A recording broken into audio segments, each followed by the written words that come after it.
Good evening. Perhaps you lie here tonight wondering who you really are beneath all the roles you play. Beneath the job title, beneath the relationships, beneath every label you've ever worn. Perhaps you're tired of defending a self that feels increasingly like a costume you can no longer take off. If these questions have found you tonight, you're exactly where you need to be.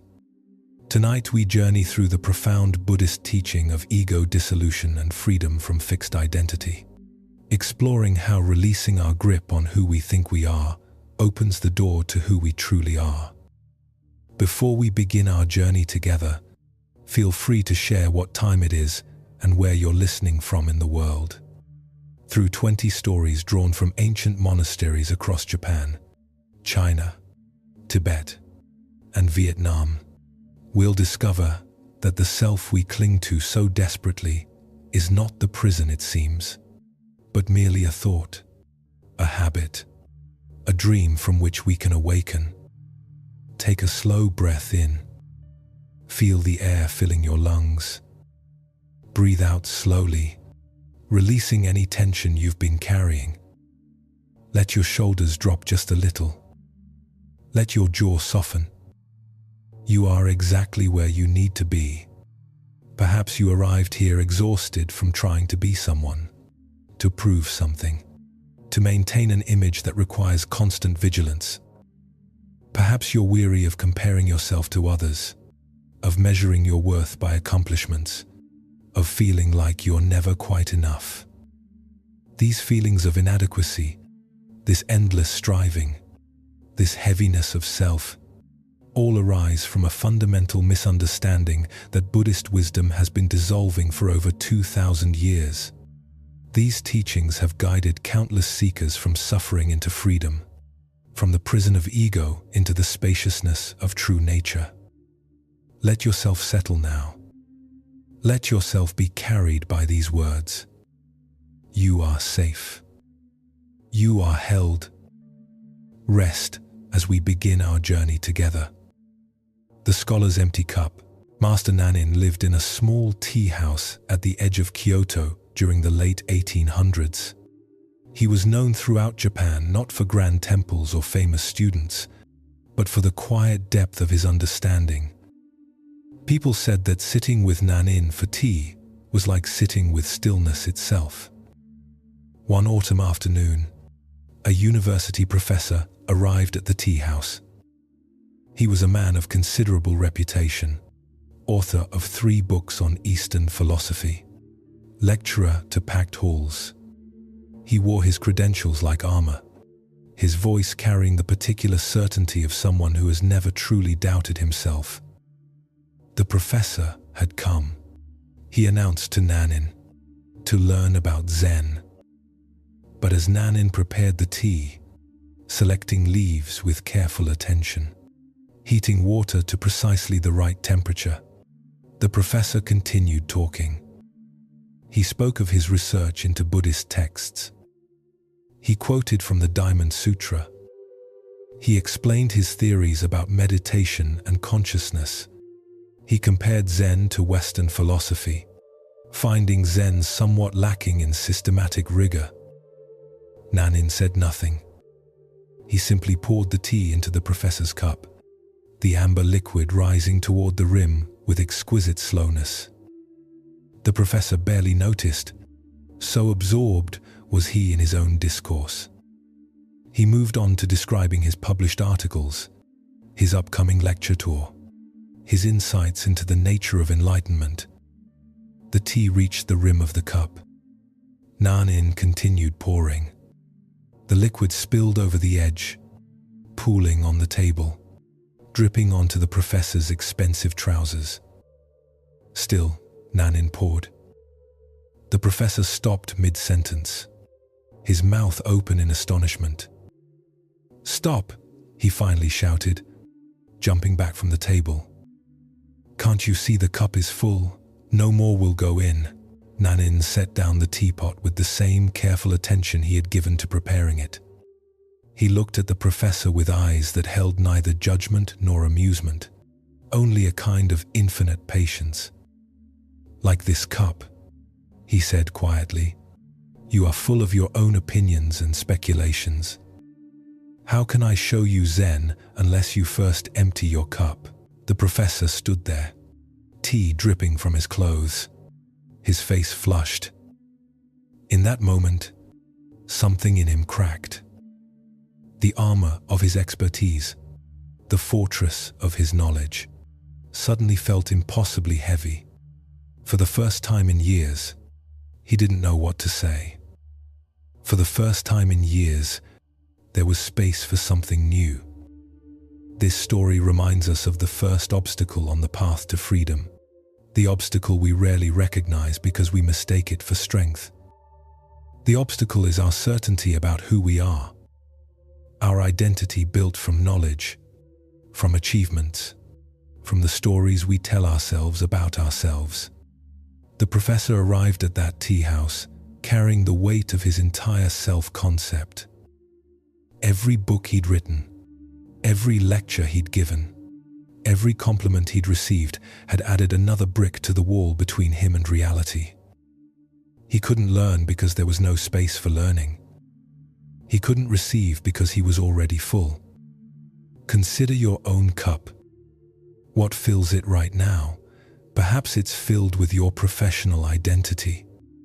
When someone asks who you are, do you immediately reach for your job title, as if your work defines your worth?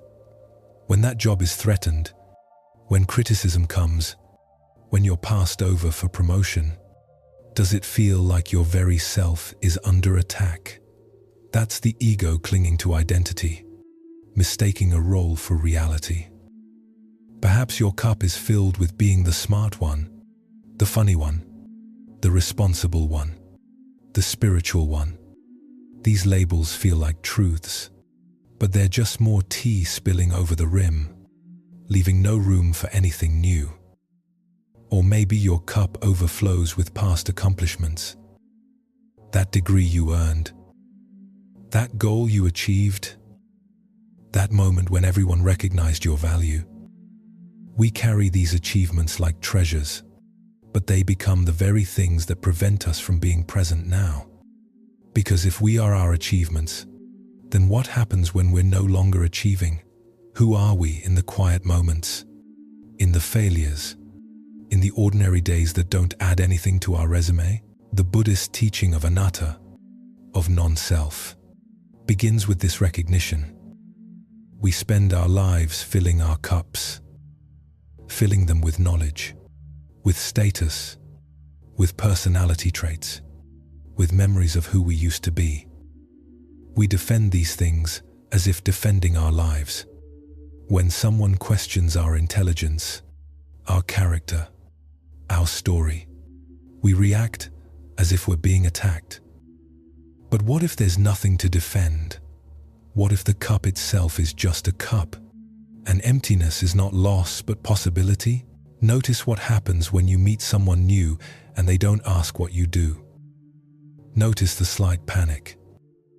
Who am I if not my profession? Notice what happens when someone doesn't recognize your accomplishment. The disappointment feels so personal. Or notice what happens when you sit in meditation and try to let go of thinking. The mind frantically reaches for the next thought, the next opinion, the next certainty. Because without these things, we fear we might disappear. But here's the profound truth. You won't disappear.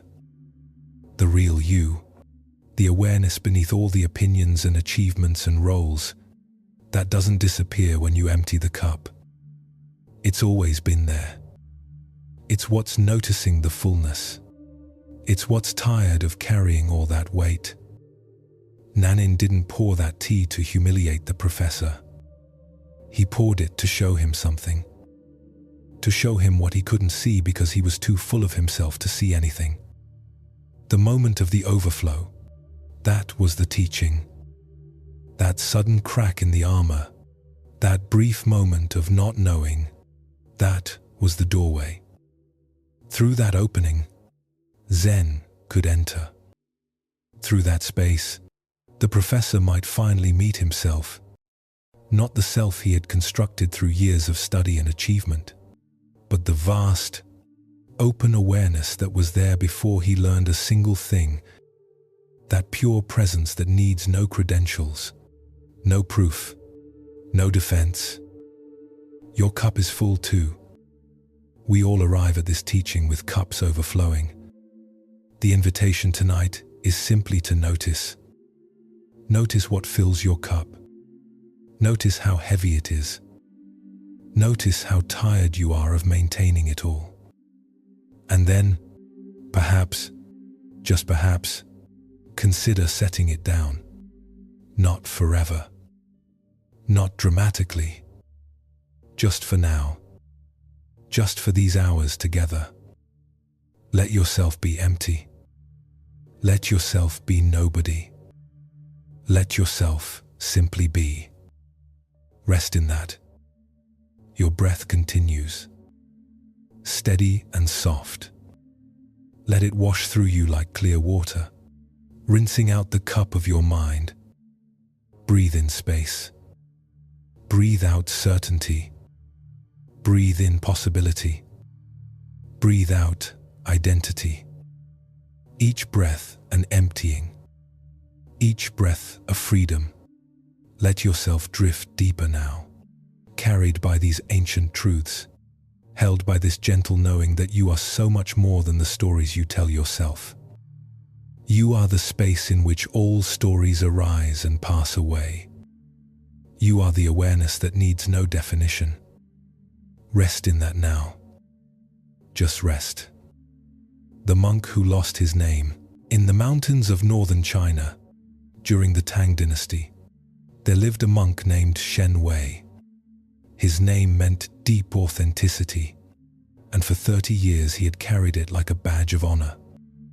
He was known throughout the province as a scholar of profound learning. Other monks traveled weeks to study under him. His commentaries on the sutras were copied and shared across temples. He had become someone. One spring, a traveling teacher named Master Yunmen came to Shen Wei's monastery. Yunmen was old, his back bent from years of walking mountain paths, his robes patched and faded.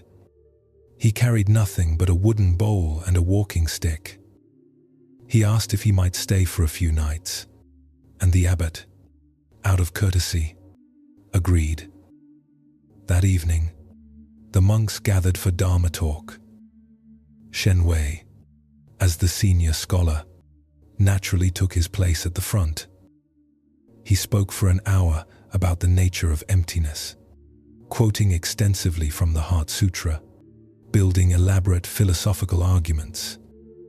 The other monks listened with reverence. Yunmen sat in the back, eyes closed, completely still. When Shen Wei finished, Yunmen opened his eyes. "May I ask the learned brother a question?"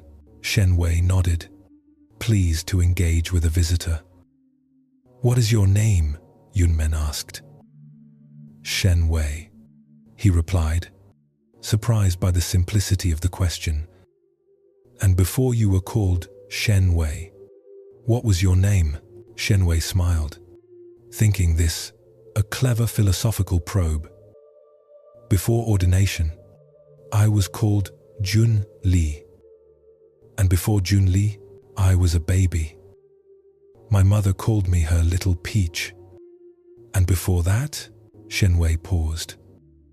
"Before that, I wasn't born yet." "Exactly," Yunmen's voice filled the hall. "So tell me, if you weren't born yet, how could you be anything? How could you be a scholar? How could you be learned? How could you be the one sitting here explaining emptiness to others?" The hall fell silent. Shen Wei felt something shift inside him, like ground giving way beneath his feet. "But I am here," he managed to say. "I am speaking. I have studied for decades." "Who is it that studied?" Yunmen's eyes were gentle but relentless. "Show me this scholar. Not the robes, not the knowledge. not the recognition from others. Show me the actual person you think you are. Shen Wei opened his mouth to answer, but no words came. Every response he reached for dissolved before he could speak it. If he said, "I am the one who thinks," then who was noticing the thinking? If he said, "I am this body," then which part? The body was constantly changing, cells dying and being born. The body he had at 7 was not this body. If he said, "I am my memories," then he was living in the past. Not here, not now. If he said, "I am my knowledge," then was he more real after reading a sutra than before? Did understanding make him exist? He sat there, mouth open, utterly silent. For 30 years, he had been someone. Scholar, teacher, learned monk. Now, under Yunmen's steady gaze, all those identities seemed like clothes he could take off. And underneath there was just... What? Nothing? Everything? He couldn't say. This not knowing, Yunmen said softly, this is closer to your true face than all your learning. That night, Shen Wei couldn't sleep. He walked the monastery grounds, beneath stars that had no names, past trees that had never read a sutra. He asked himself again and again, "Who am I?" And each time, the answer crumbled. Not the scholarly monk. That was just a role. Not Junli or Little Peach. Those were sounds people made. Not even a Buddhist. Really. That was just another category. Another box. So what remained? What was here before the names? Before the learning? Before the becoming someone? At dawn, he found Yunmen standing by the monastery gate, preparing to leave. "I have practiced for 30 years," Shen Wei said. "I have studied every major text. I can recite the complete works of Nagarjuna. But I don't know who I am." Yunmen smiled. The first smile Shen Wei had seen on his face. "Now you're ready to practice," he said.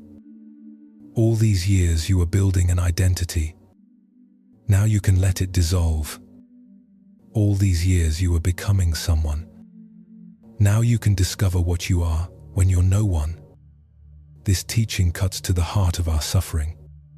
We believe we are our names, our histories, our accumulated knowledge and experience. We introduce ourselves with these labels, and we fight to protect them. But Yunmen's question remains, what were you before you were named? What are you beneath every label? The truth is, you can't answer with words. Every word is just another name, another layer of identity obscuring what's real. Think about your own life. Who do you think you are when you lie here at night? When thoughts quiet for a moment, there's an awareness present. That awareness doesn't need a name to exist. It was there before you learned your name. It will remain after you've forgotten it. That awareness is what you actually are. Not the stories about the awareness. Not the personality traits. Not the memories or the plans or the preferences. Just the simple fact of being aware. Consciousness itself. Alive and present. Here. Now. Always. But we forget this. We get lost in the content of consciousness. We mistake the movie for the screen, and we build entire identities from thoughts and memories and social roles. Then we suffer when those identities are threatened. When someone doesn't respect your profession. When someone questions your intelligence. When your body ages and can no longer do what it once did. When you retire and lose that title. When your children grow up and you're no longer needed in the same way. When any part of your constructed self shifts or crumbles, the pain you feel is real. But it's not the pain of losing yourself. It's the pain of losing an idea of yourself. And here's the freedom. You can let that idea go. Not recklessly. Not by becoming irresponsible or disconnected, but by recognizing that your roles are roles. Your name is a sound. Your history is a story. They're real in one sense, useful for navigating the world, but they're not ultimately who you are. Who you are is vast, boundless, indefinable, like the space in which all these names and stories appear, like the silence in which all sounds arise, like the clear sky in which all weather passes. That's your true nature. That's what remains when every identity dissolves. And it's always been here. Before you were called anything, before you became anything, the simple awareness, the pure presence, the vast, open, loving consciousness that needs nothing added to be complete. Rest in that recognition now. Let yourself be nameless for a moment. Let yourself be no one.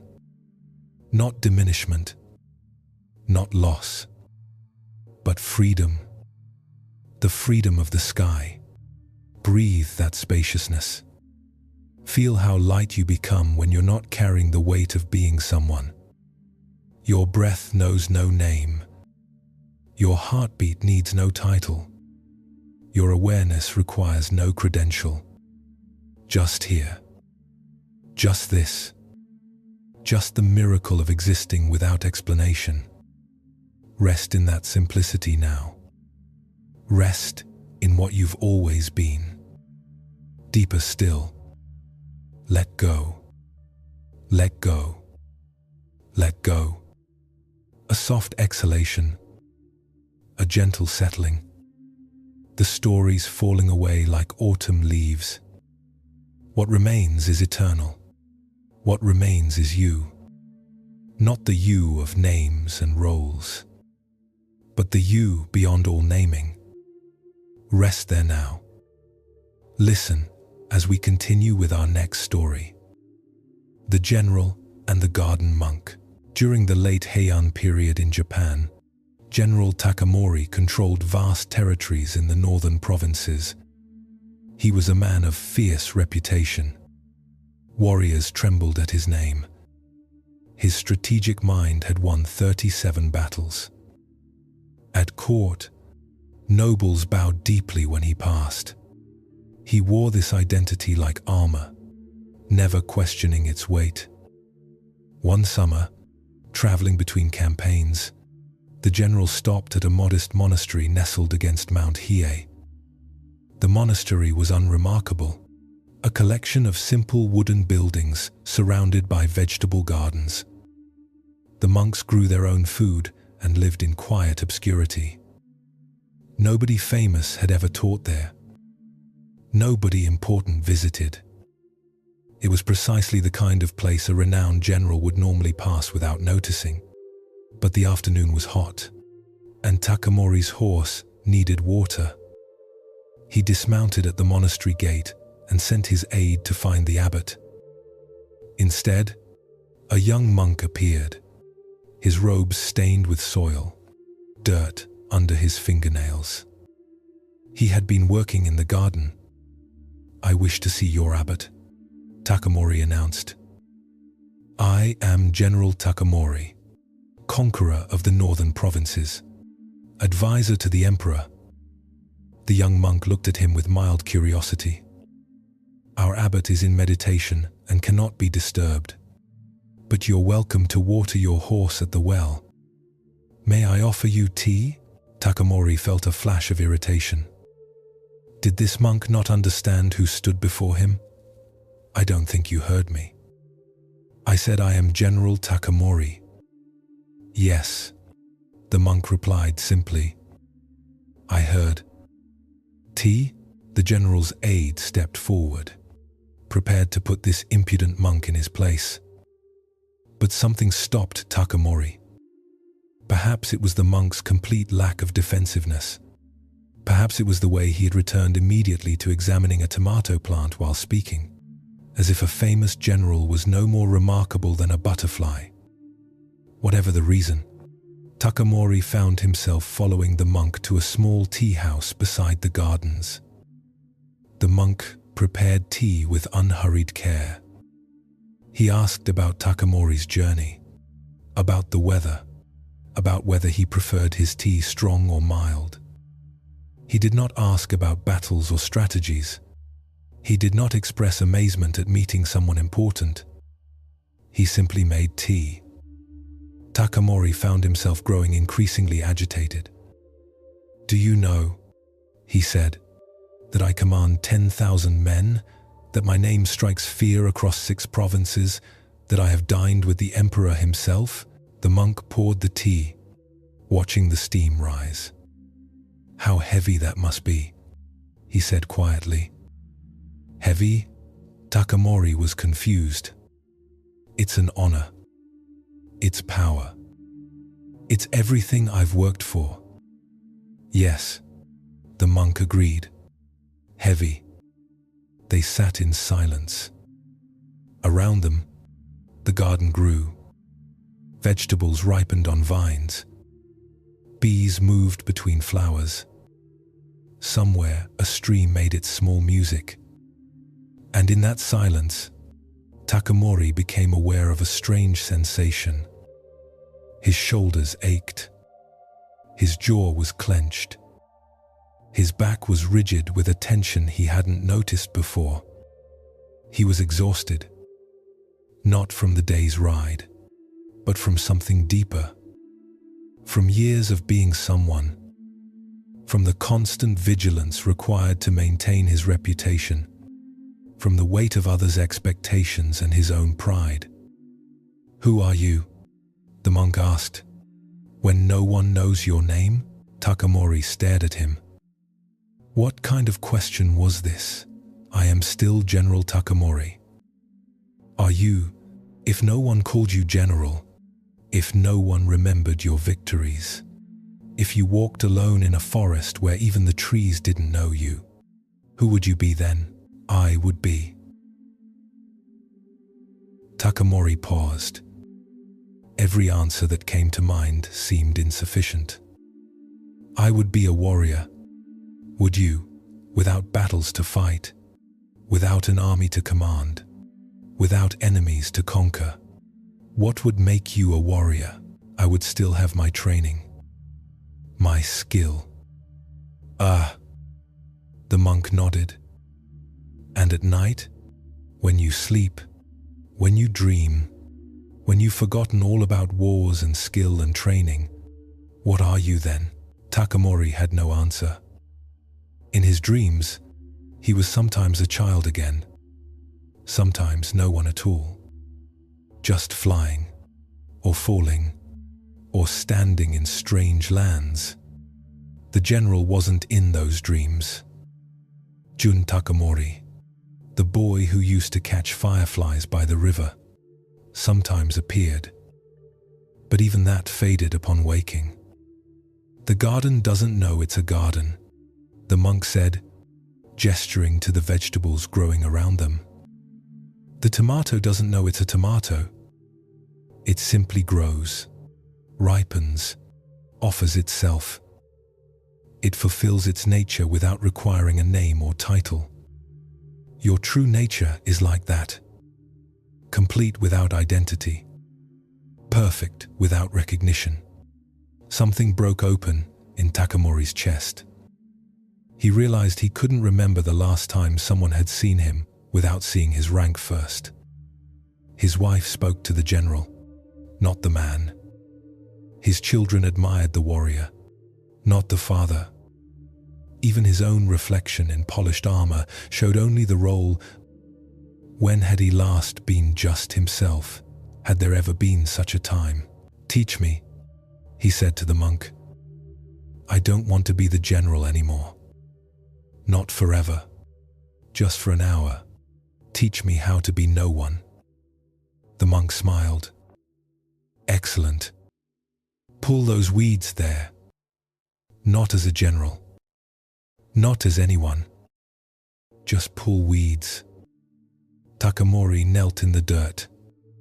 For an hour he pulled weeds.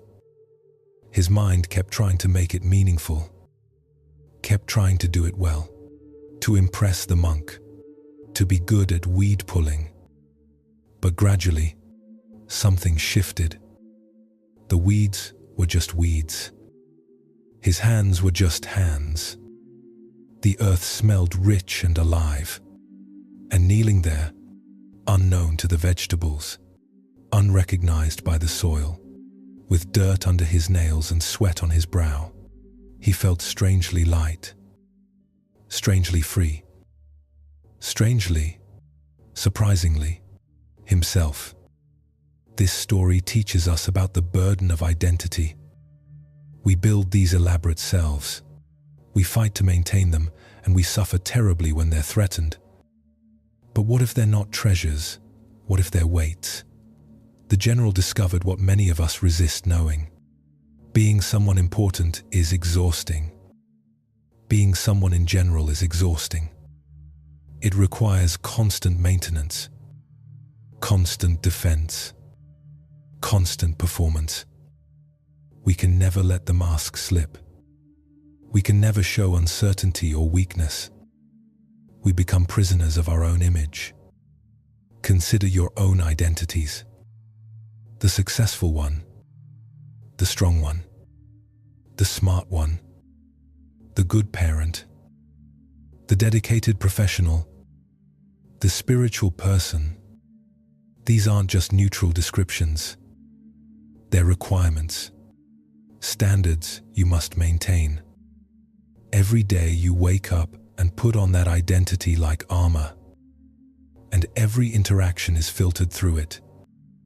If you're the smart one, you can't ask stupid questions. If you're the successful one, you can't admit struggle.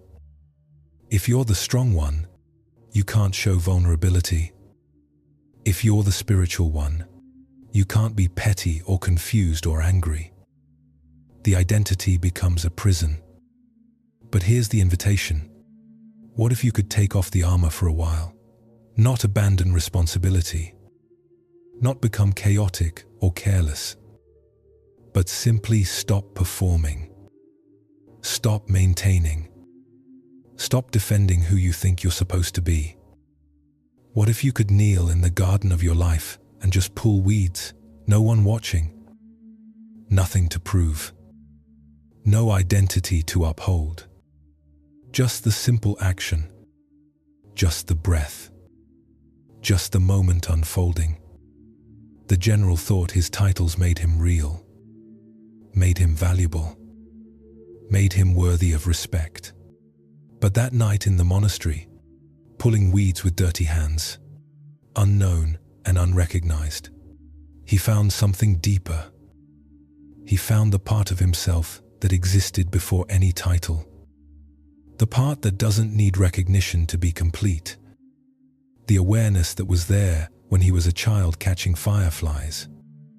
The same awareness that will be there at the very end, when every title has been stripped away. That unchanging presence. That simple being. That is who you actually are.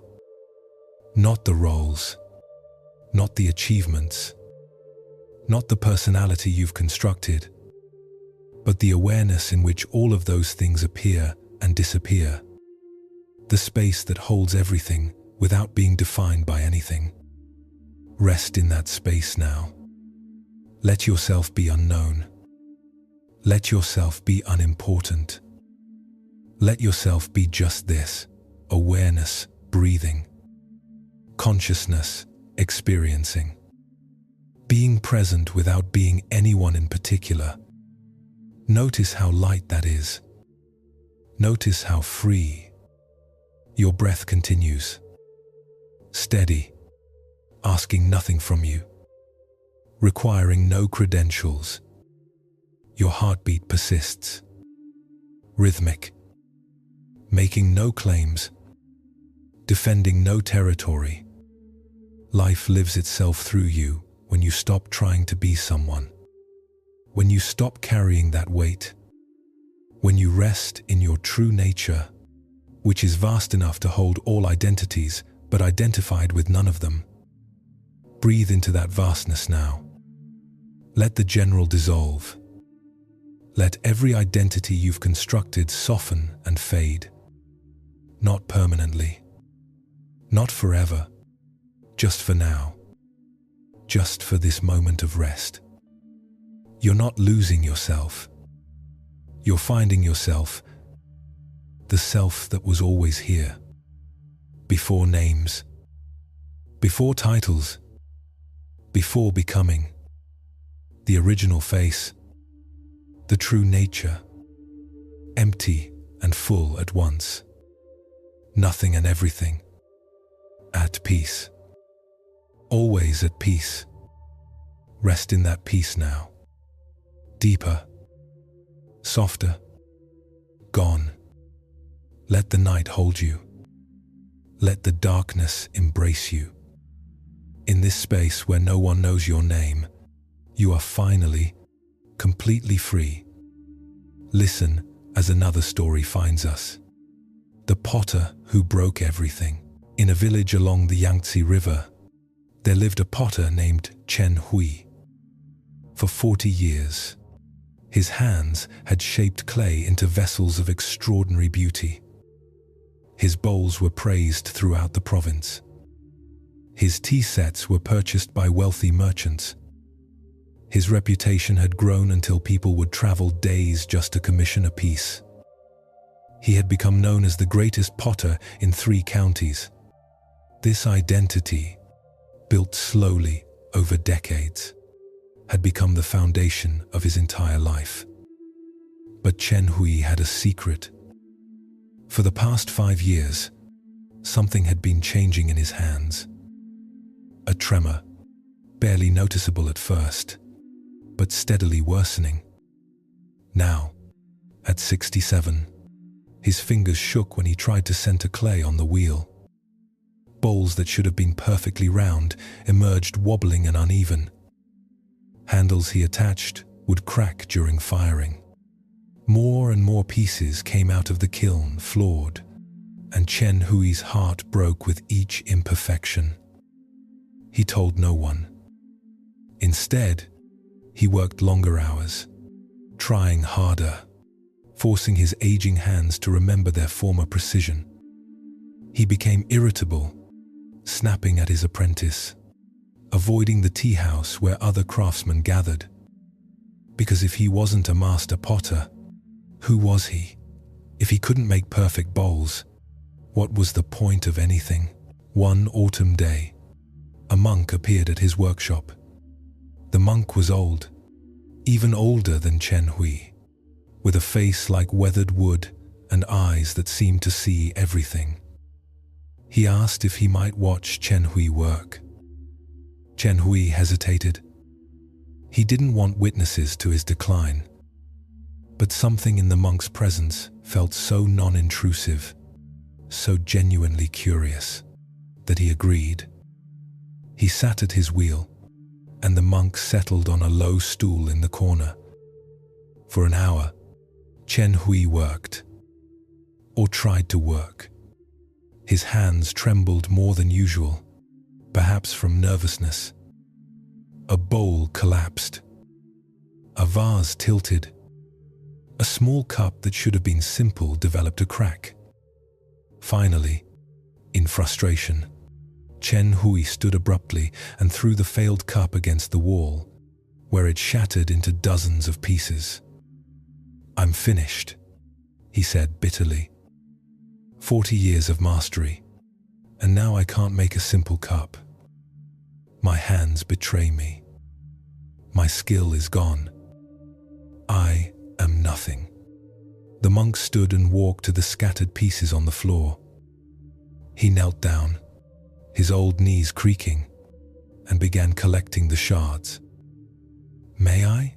he asked, gesturing to the fragments. Chen Hui nodded, not understanding. The monk carried the pieces to the work table. Then, to Chen Hui's astonishment, he began arranging them. Not trying to reassemble the cup, but creating something entirely new. He laid larger pieces as a base. Smaller shards became a kind of mosaic. He worked slowly, thoughtfully, occasionally humming to himself. After 20 minutes, he had created a small assemblage, abstract and strangely beautiful. The broken pieces, arranged with care, had become art of a different kind. When the cup was whole, the monk said, "It could only be a cup. Now that it's broken, it can be infinite things. Which is more true? Which has more potential?" Chen Hui stared at the arrangement. Something tightened in his chest. "You think you are a potter," the monk continued. "But potter is just a word for someone who shapes clay in a particular way. Before you were a potter, you were a child. After you can no longer pot, you will still be. So what are you really? Are you the activity, or are you the awareness that experiences the activity? But being a potter is all I know," Chen Hui whispered. "It's who I am. Is it? When you sleep, are you a potter? When you eat rice, are you a potter? When you watch the river at sunset, are you a potter? Or are you simply aware, simply present, simply alive?" Chen Hui had no answer. He realized he couldn't remember the last time he had experienced anything without filtering it through his identity as a potter. He looked at sunsets and saw glazes. He touched things and evaluated their texture for clay. He met people and wondered if they might commission work. Potter had become a lens through which he saw everything, and he had mistaken the lens for his eyes. "What if," the monk said gently, "you're not losing yourself? What if you're being freed from a limited idea of yourself? What if these shaking hands are not taking something away, but revealing something that was always true, that you are vast? That you contain the potter, yes, but also so much more. The child you were, the elder you're becoming, the awareness that has witnessed every moment of your life. That awareness doesn't need steady hands. It doesn't need success. It's complete as it is." Chen Hui sank onto his work stool. He felt something break inside him, but not painfully. More like ice breaking in spring. He had held so tightly to being the master potter. He had measured his worth by the quality of his bowls. He had lived in constant fear of this moment, this loss of skill, because he believed it would mean the loss of himself. But sitting here, looking at the broken cup pieces arranged into strange beauty, he realized something. He was still here. His hands shook, but he was still here. His bowls were imperfect, but he was still here. The potter was fading, yes. But he, Chen Hui, the awareness that had been present at 7 and 27 and 67, that remained, that had never changed. That was real in a way the potter never was. "Teach me," he said to the monk. "Teach me who I am when I'm not a potter." The monk smiled. "You're already learning. These trembling hands are the best teacher you've ever had." This story speaks to something many of us face. The terror of losing the identity we've built our entire lives around. Maybe you're not a potter. Maybe you're a mother whose children no longer need you in the same way. Maybe you're a professional facing retirement. Maybe you're someone whose body no longer does what it once did, whose mind no longer works as sharply, whose beauty has faded, whose strength has diminished. And the question arises, raw and frightening. If I'm not that person anymore, who am I? The ego's answer is devastating. It says, you are that identity. Therefore, losing the identity means losing yourself, losing your value, losing your reason to exist.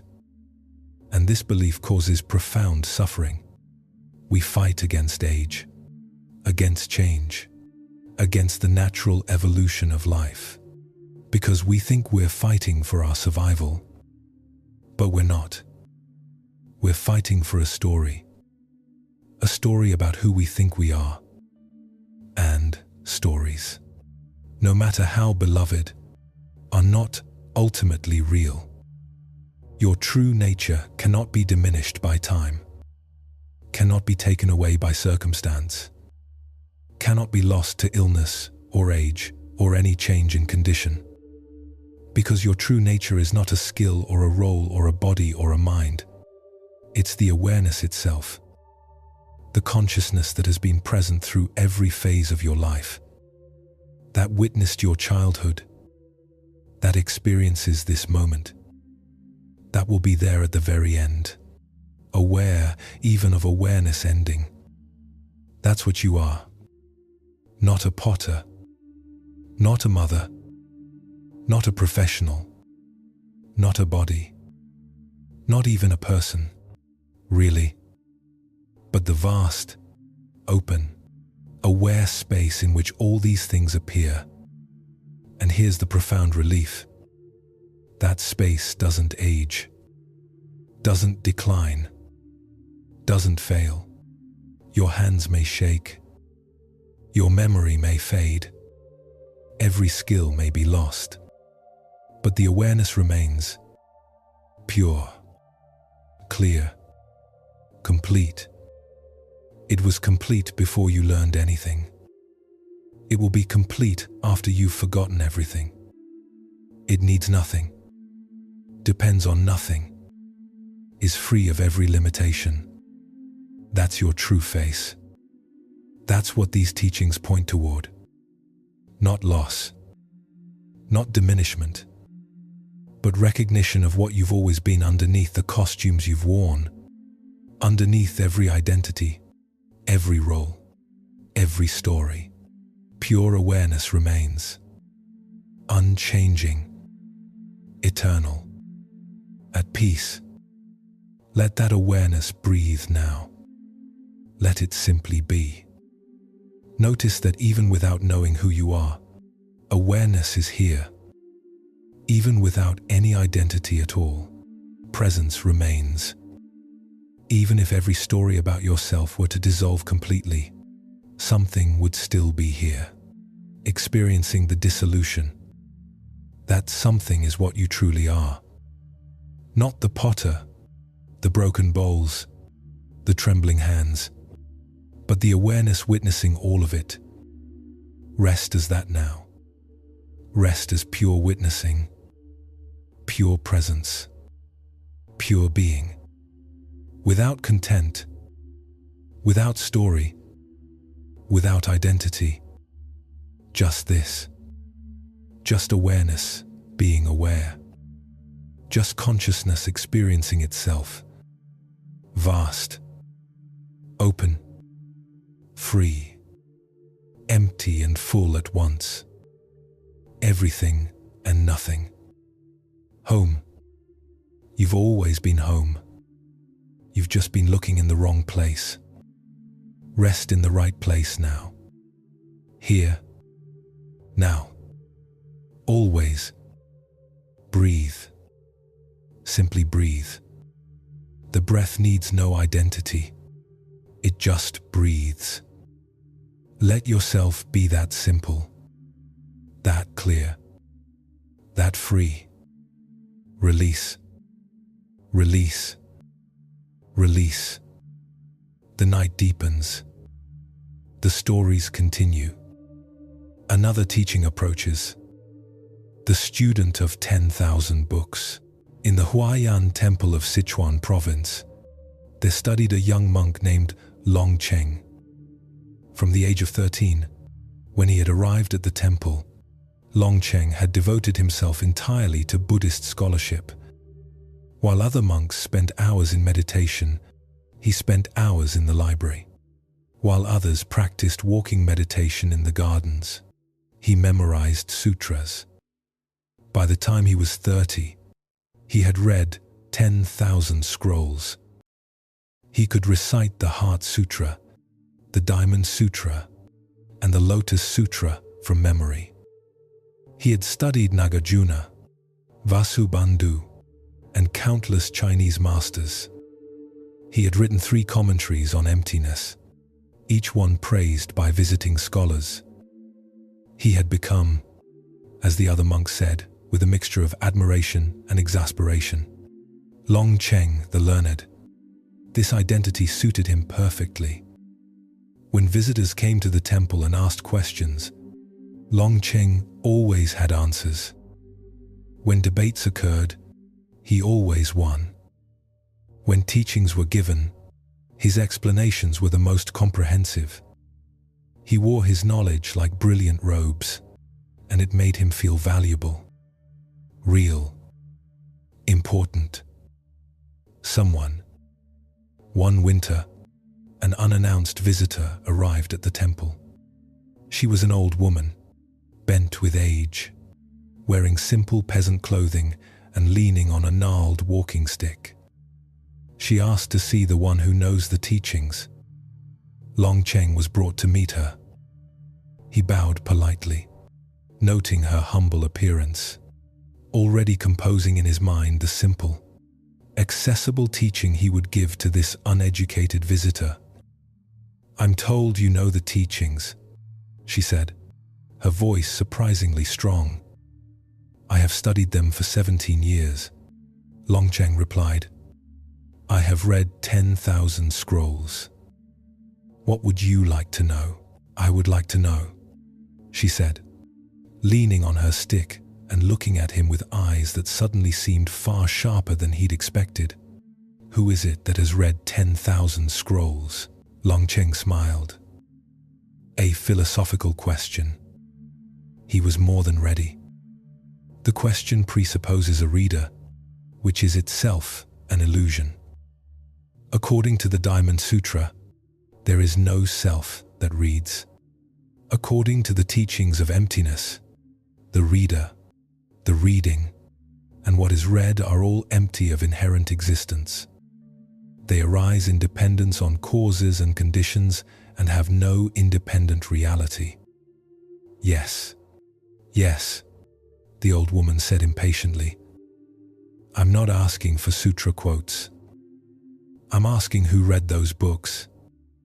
Show me. Point to this one who studied for 17 years. Where is he?" Long Cheng felt slightly annoyed.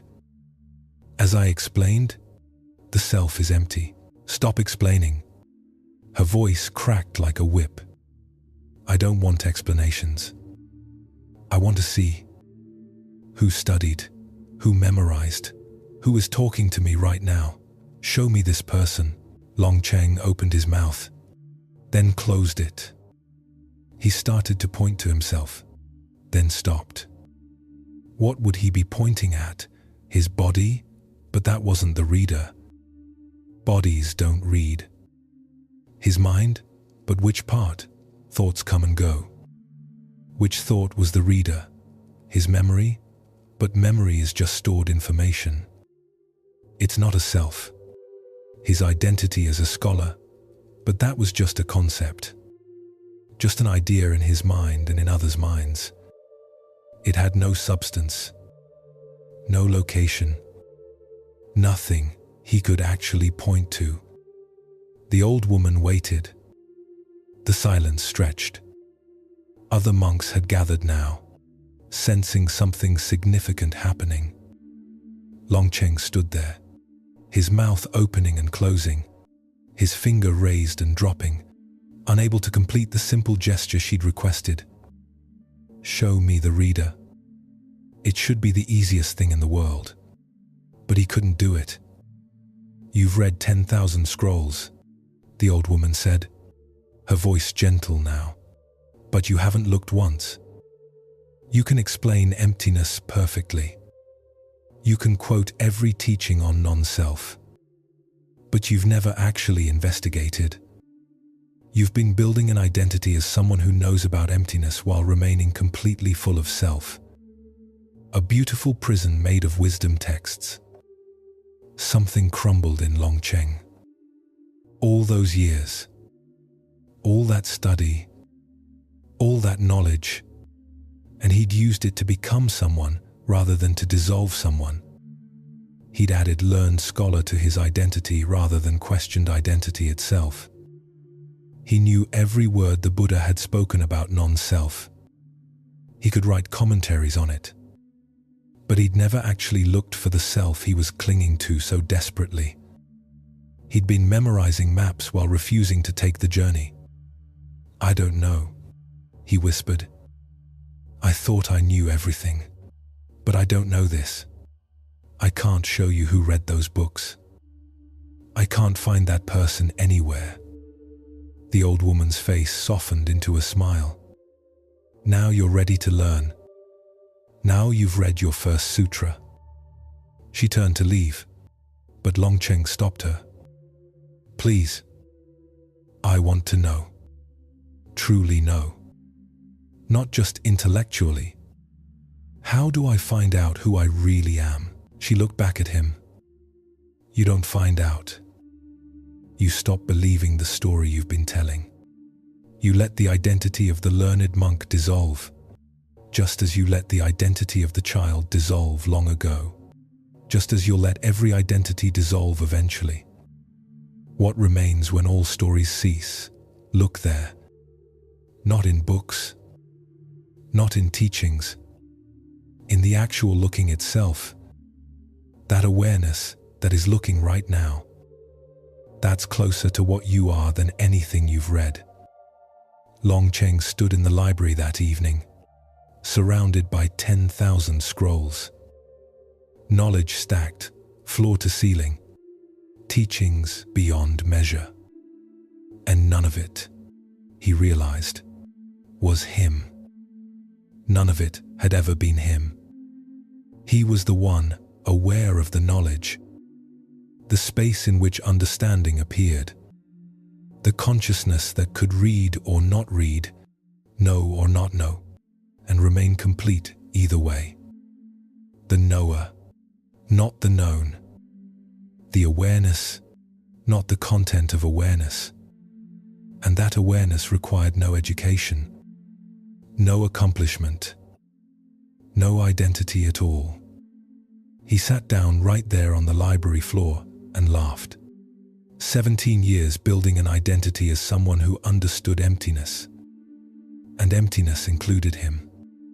Included this learned scholar. Included every thought he'd ever had about who he was. It was all empty. All insubstantial. All just patterns of energy and thought with no solid core. He'd been defending something that didn't exist. Protecting something that had never been real. It was absurd. And it was absolutely, perfectly free. This story reveals perhaps the most subtle trap. We can use spiritual knowledge itself to build identity. We become the meditator. The spiritual one. The awakened one. The one who understands. And this spiritual identity can be even more sticky than ordinary identities because we think we're supposed to have it. We think being on the path means being someone special, someone evolved, someone who knows. But all that knowing is just more content in consciousness, more thinking, more identity to defend, more weight to carry. Real freedom comes when we're willing to not know, when we're willing to drop even our spiritual accomplishments, when we can say, like Longcheng finally did, I don't know who I am. not as failure, not as ignorance, but as profound honesty, as an opening. Because in that moment of genuine not knowing, when you stop claiming any identity at all, even spiritual ones, you might finally meet what you actually are. Not the one who knows or doesn't know, but awareness itself, pure, simple, always present, never changing, needing no understanding to be complete. This is the teaching of all these stories. You are not who you think you are, not the successful one, not the failure, not the spiritual one, not the ordinary one, not the person with this history, this body, this mind, not even the person reading these words or listening to these teachings. You are what's aware of all of that. The vast space, the clear light, the pure consciousness that was never born and will never die, that needs no identity, that is free of every limitation, that is already complete, always has been, always will be. And realizing this, resting as this, is the end of suffering, the end of defending, the end of becoming, just being, just awareness, being aware of itself. That's what you are. That's what you've always been. That's where rest is found. Let yourself rest there now, in that space before naming, in that awareness before thinking, in that presence that requires nothing. No achievement makes it more real. No failure makes it less. It simply is. And you are it. Rest as that now, completely, without resistance, without effort, just awareness, witnessing awareness, consciousness, experiencing its own nature. Home, finally home, not arriving anywhere new, but recognizing where you've always been. Here, now, this. Let yourself sink into that recognition. Let every identity dissolve into that vast space. Let every story fade into that pure presence. Gone. All gone. Only awareness remains. Only this. Only now. Rest. Breathe. Be. The stories continue softly as you drift deeper. The woman who lost her face. In a coastal village of Vietnam, there lived a woman named Ngoc Lan. She had been beautiful once, celebrated throughout the region for her delicate features and graceful bearing. At 18, she had been chosen to represent her village at the regional festival. At 20, 3 wealthy families had competed for her hand in marriage. At 23, her beauty had opened doors everywhere she went. People smiled when they saw her. Men stumbled over their words. Women studied her carefully, learning how she moved, how she dressed, how she arranged her hair. Ngoc Lan's entire sense of self had become woven into this beauty. She knew she was beautiful. She knew others saw her that way. This seeing, this recognition in others' eyes, had become how she experienced being real, how she knew she existed, how she measured her value in the world. She was the beautiful one. This was her identity, her truth, her power. At 32, she caught a fever. It lasted 3 weeks and very nearly killed her. When she finally emerged from the delirium, weak but alive, she looked in her mirror and saw devastation. Her face was covered in scars from the pustules that had erupted during the fever. Her skin, once smooth as silk, was now rough and pitted. Her eyes, though the same eyes, now looked out from a landscape of damage. She stared at this stranger in the mirror and could not recognize herself. For a month, she didn't leave her house. Servants brought food. Her husband spoke gentle words through the door, but she wouldn't let him see her. She sat in her room, touching the scars, weeping, feeling as if her entire self had been erased. If she wasn't beautiful, who was she? The mirror gave no answer. Only this ruined face, this stranger's face, this face that could not possibly be hers. Her mother finally forced her way into the room. "You must live," she said. "You must continue." "As what?" Noklan's voice was hollow. "As this?" Her mother was quiet for a moment. Then she said, "There's a monastery 2 days north. The abbess there is said to be very wise. Will you go with me?" Noglan almost refused. But something in her mother's eyes made her agree. The journey was torture. People stared. Children pointed. She felt every gaze like a physical blow. Each look confirmed her new identity. Not beautiful. Not valuable. Not anyone worth seeing. By the time they reached the monastery, she was barely holding herself together. The abbess was old and wrinkled and completely bald. She sat on a simple cushion in a simple room and gestured for Ngoklan to sit across from her. For a long time, she just looked. Not at the scars. Not at any particular feature. Just looked, as if seeing something beyond the surface.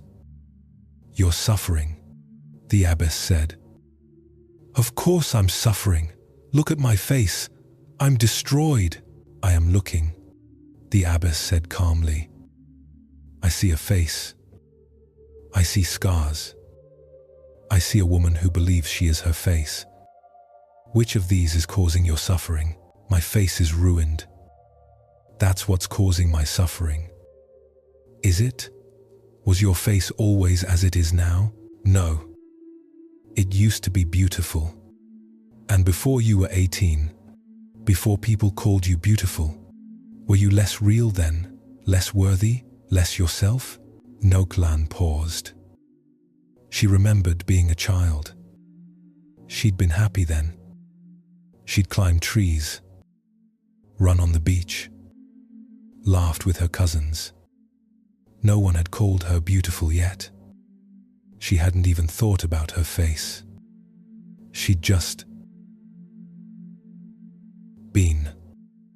And now, the abbess continued, "With these scars, are you less real? Look at me.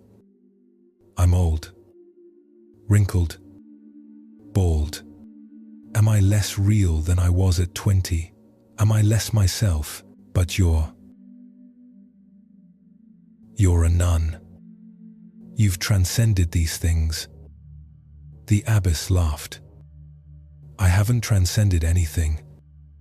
I've just stopped believing that my face is me. When I was young, I believed it. I thought my appearance defined my value.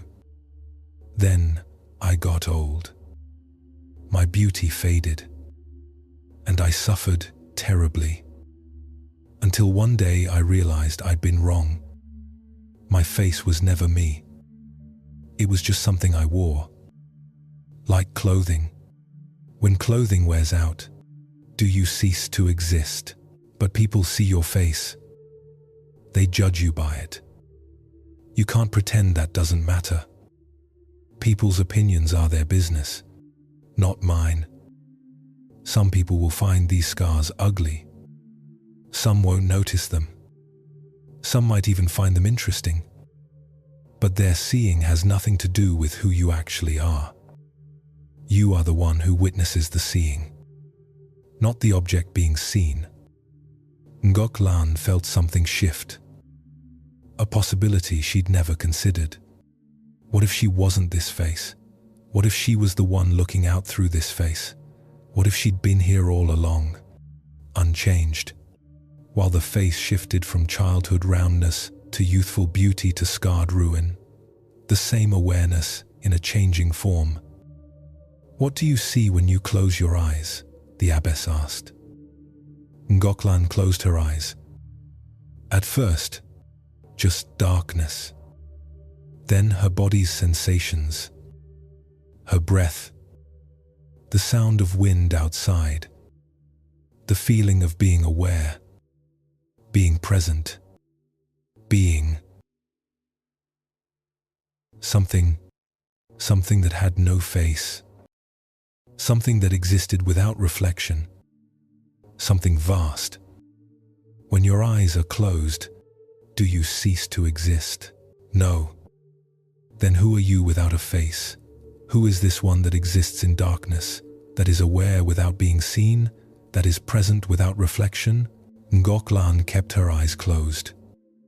She traveled back in memory, to age 5, playing in sand, to age 12, learning to weave, to age 18, being celebrated, to age 23, walking through market crowds that parted around her beauty, to age 32, staring at scars in a mirror.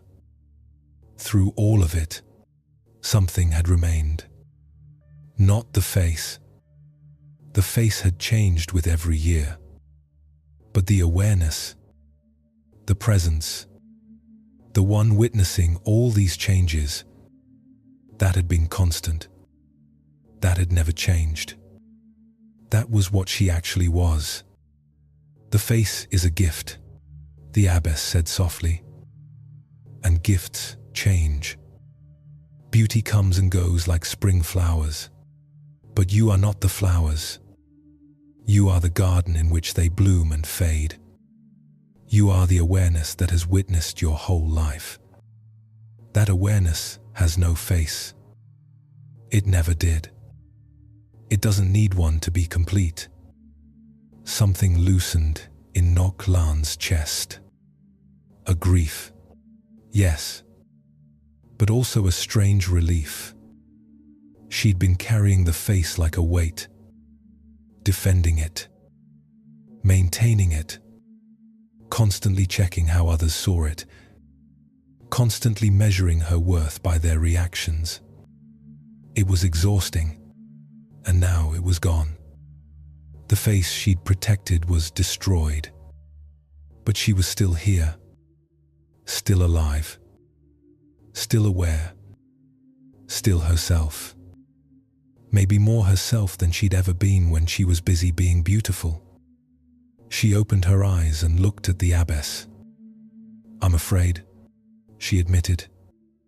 "Not of being ugly, but of being nothing.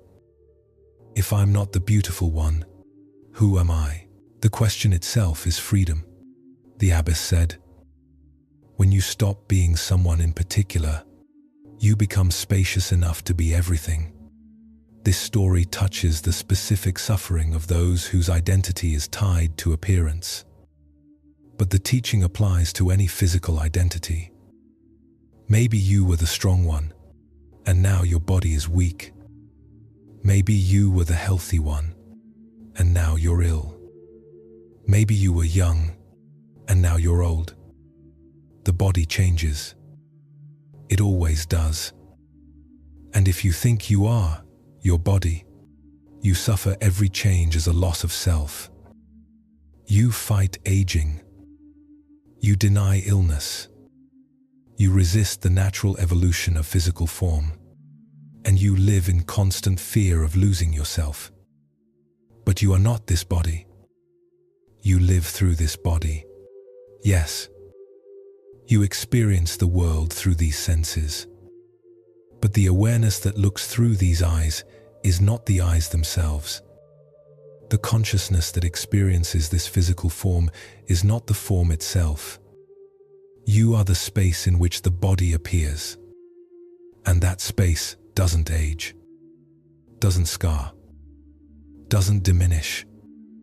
It's eternal, unchanging, always here, always complete. Think about your own relationship with your body. How much of your identity is tied to physical attributes, to being tall or short, thin or heavy, strong or flexible, beautiful or plain, young or old? These are all temporary conditions. All of them will change. All of them will eventually be lost. But you won't be lost. Because you are not these conditions. You're what's aware of them. And awareness itself cannot be damaged, cannot be diminished, cannot be lost. The invitation is to loosen your grip on physical identity, not to neglect the body, not to abandon care, but to recognize the body as a vehicle you're riding through time, not the driver itself. To know yourself as the one riding, not the ride. This recognition brings tremendous freedom. You can care for the body without being terrorized by its changes. You can appreciate beauty without needing to possess it. You can age, sicken, scar, weaken, and still know yourself as whole. Because wholeness was never in the form. It was always in the formless awareness that witnesses form. And that awareness is what you are. Let that awareness breathe now. Let it notice sensations in the body without claiming them as identity. This tension in your shoulders, it's just sensation. These thoughts about your appearance, just thoughts. The actual awareness that notices both, that's closer to your truth. That's what remains when everything else changes. That's what you are.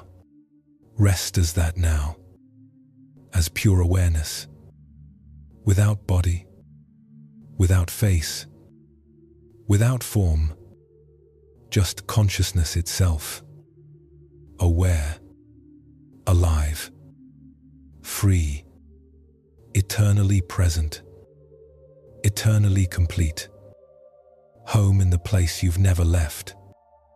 Rest, release, be. Let the breath flow, soft and steady. Another story finds you now in the gentle dark. The merchant who counted everything. In the bustling city of Hangzhou, during the Song dynasty, there lived a merchant named Wei Zhao. He dealt in silk, tea, and porcelain, and had built an empire through careful calculation. Numbers were his language, profit and loss, his reality. By the age of 45, he had accumulated more wealth than 3 generations of his family combined. He owned 7 shops, 2 warehouses, and a mansion with courtyards so vast his servants needed a full day to clean them. But Wei Zhao's greatest accumulation was not of silver or goods. It was of identity. He was Wei Zhao the successful, Wei Zhao the wealthy, Wei Zhao who had risen from a farmer's son to merchant prince. Every transaction added another brick to this identity. Every successful negotiation proved his worth. Every envious glance from competitors confirmed his value. He had become someone, and that someone was measured entirely by what he owned and what he had achieved. He kept meticulous records, not just of business, but of everything. In leather-bound books, he recorded every compliment received, every social triumph, every moment of recognition. He would review these books at night, adding up his worth like counting coins. This praise from the governor, that invitation to an exclusive gathering, this bow from a rival merchant. Each entry was proof. Proof that he existed. Proof that he mattered. Proof that he was real. One evening, a fire broke out in the warehouse district. It spread quickly through the wooden buildings, consuming everything in its path. By dawn, 4 of Wei Zhao's warehouses were ash. Thousands of bolts of silk, hundreds of chests of tea, countless pieces of porcelain, gone. In a single night, he had lost half his fortune. He stood in the smoking ruins, his mind frantically calculating the losses, the impact on his reputation, the whispers that would start. Wei Zhao lost everything in the fire. Wei Zhao is no longer as wealthy as he was. Wei Zhao is diminished. Each imagined comment felt like a physical blow. Because if he was not Wei Zhao the successful, who was he? That night, unable to sleep, he walked through his mansion's gardens. The moon was full, casting silver light across the carefully manicured paths. He found himself at a small pavilion he'd built but rarely visited, too busy with business to enjoy such things. Sitting on the stone bench, surrounded by silence, something strange happened. The panic that had been consuming him since the fire suddenly paused. In that pause, he noticed things.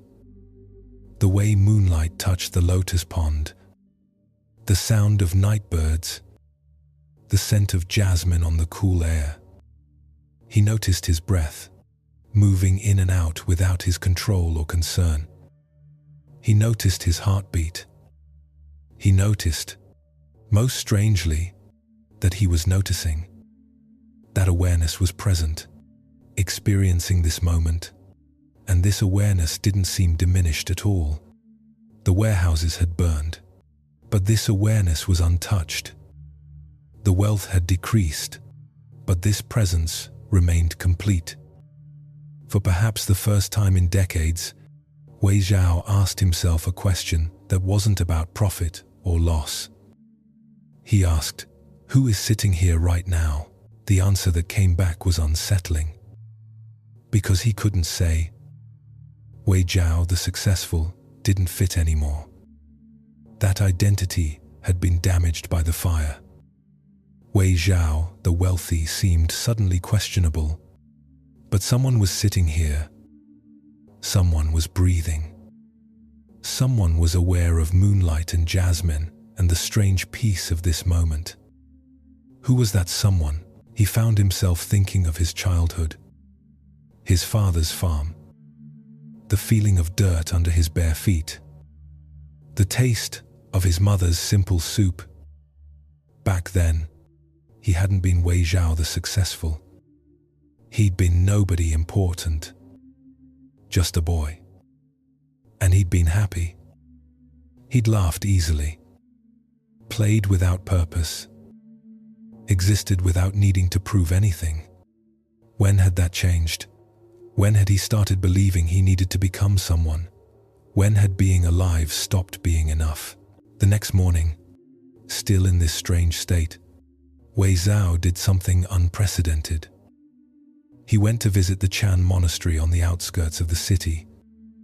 He'd donated to them over the years, buying merit as he bought everything else. But he'd never actually sat with them, never actually listened. Now he asked to see the abbot. The abbot was a woman of indeterminate age, her head shaved, her robes simple grey cloth.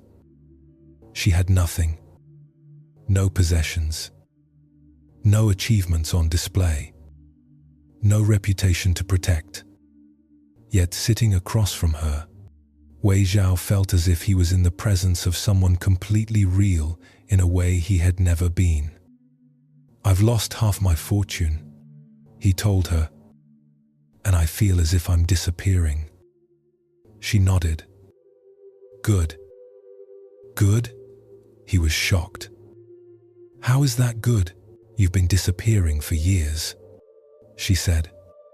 "Disappearing behind wealth, behind status, behind the story of who you think you are.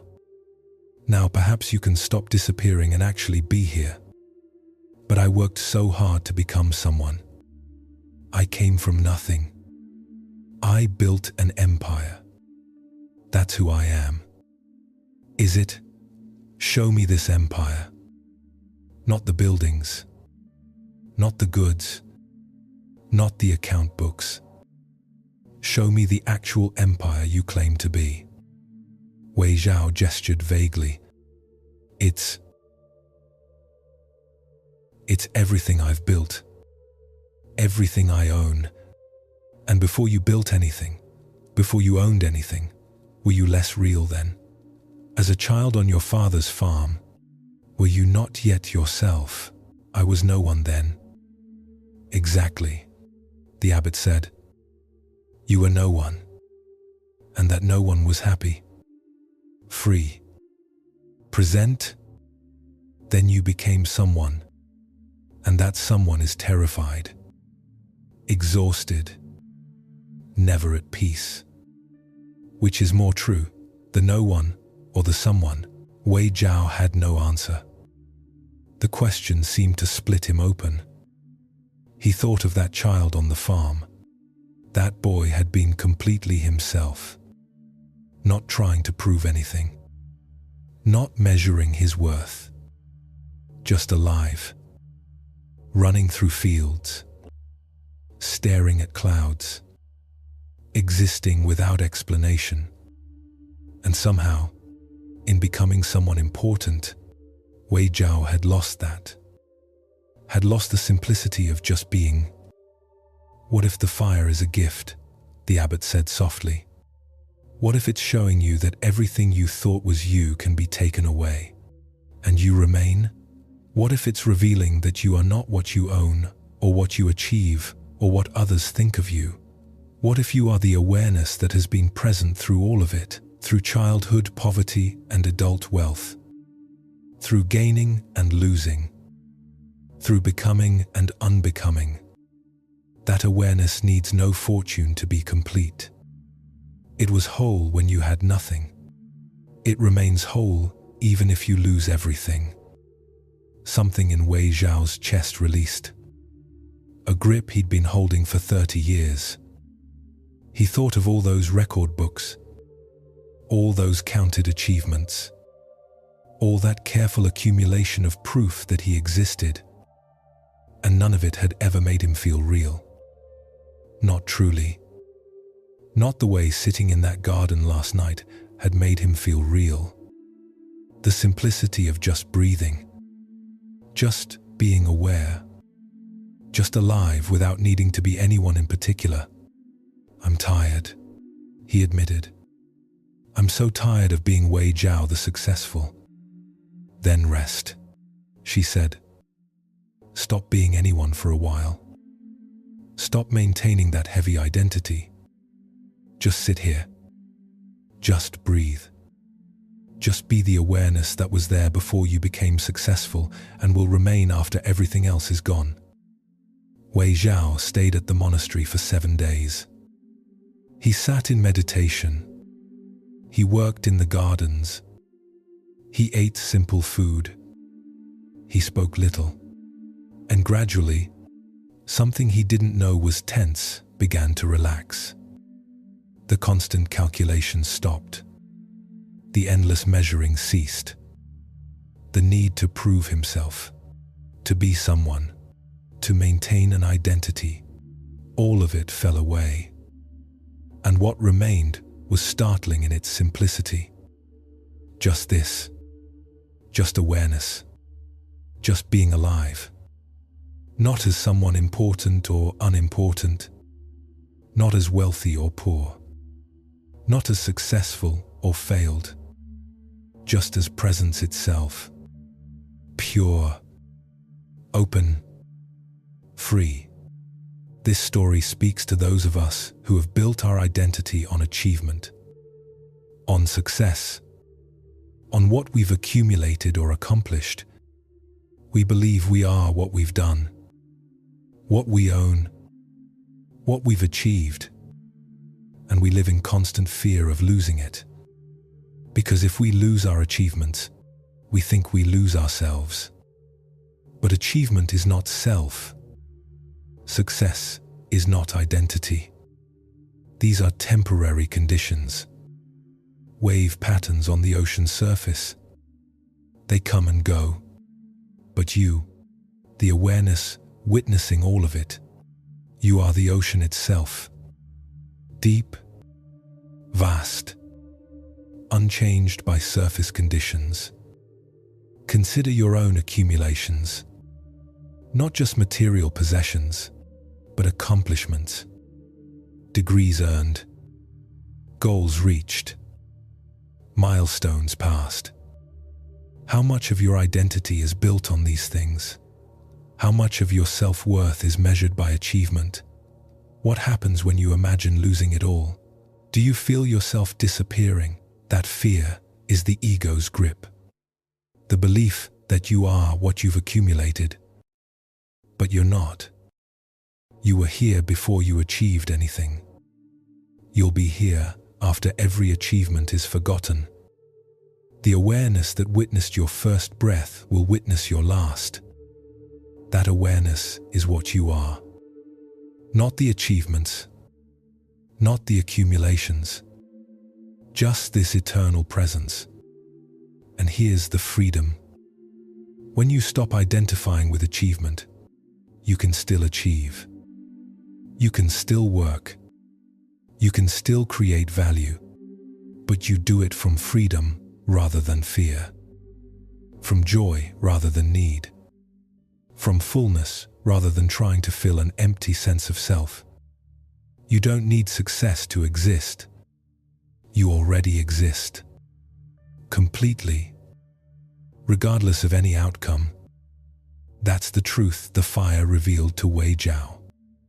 That's the truth available to you right now. You are whole. You are real. You are complete.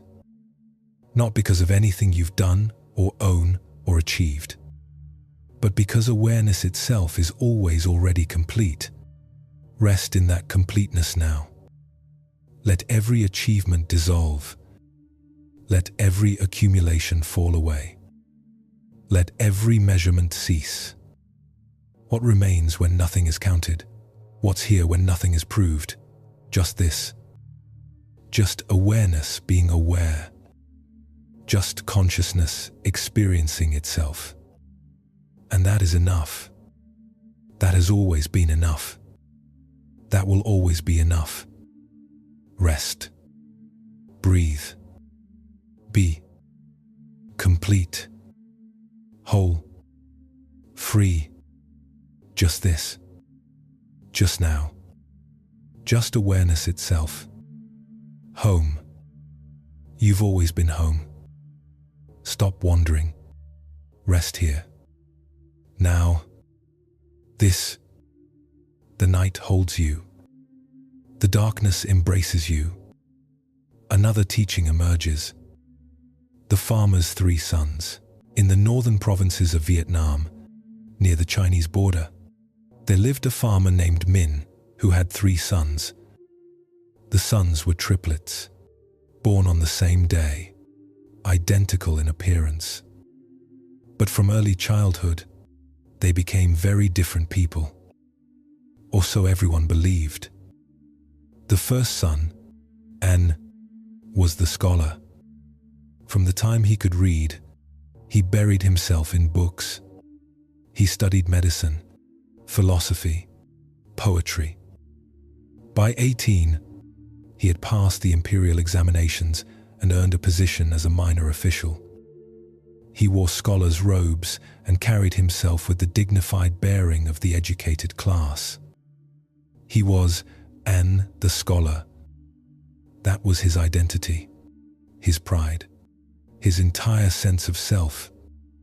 The second son, Bin, was the warrior.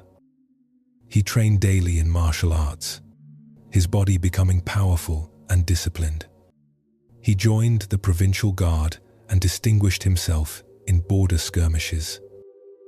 He wore a soldier's uniform and moved with a fighter's grace. He was Bin the warrior. Strong, brave, useful. This identity defined him completely. The third son, Kwong, remained on the family farm. He worked the fields, tended animals, repaired buildings.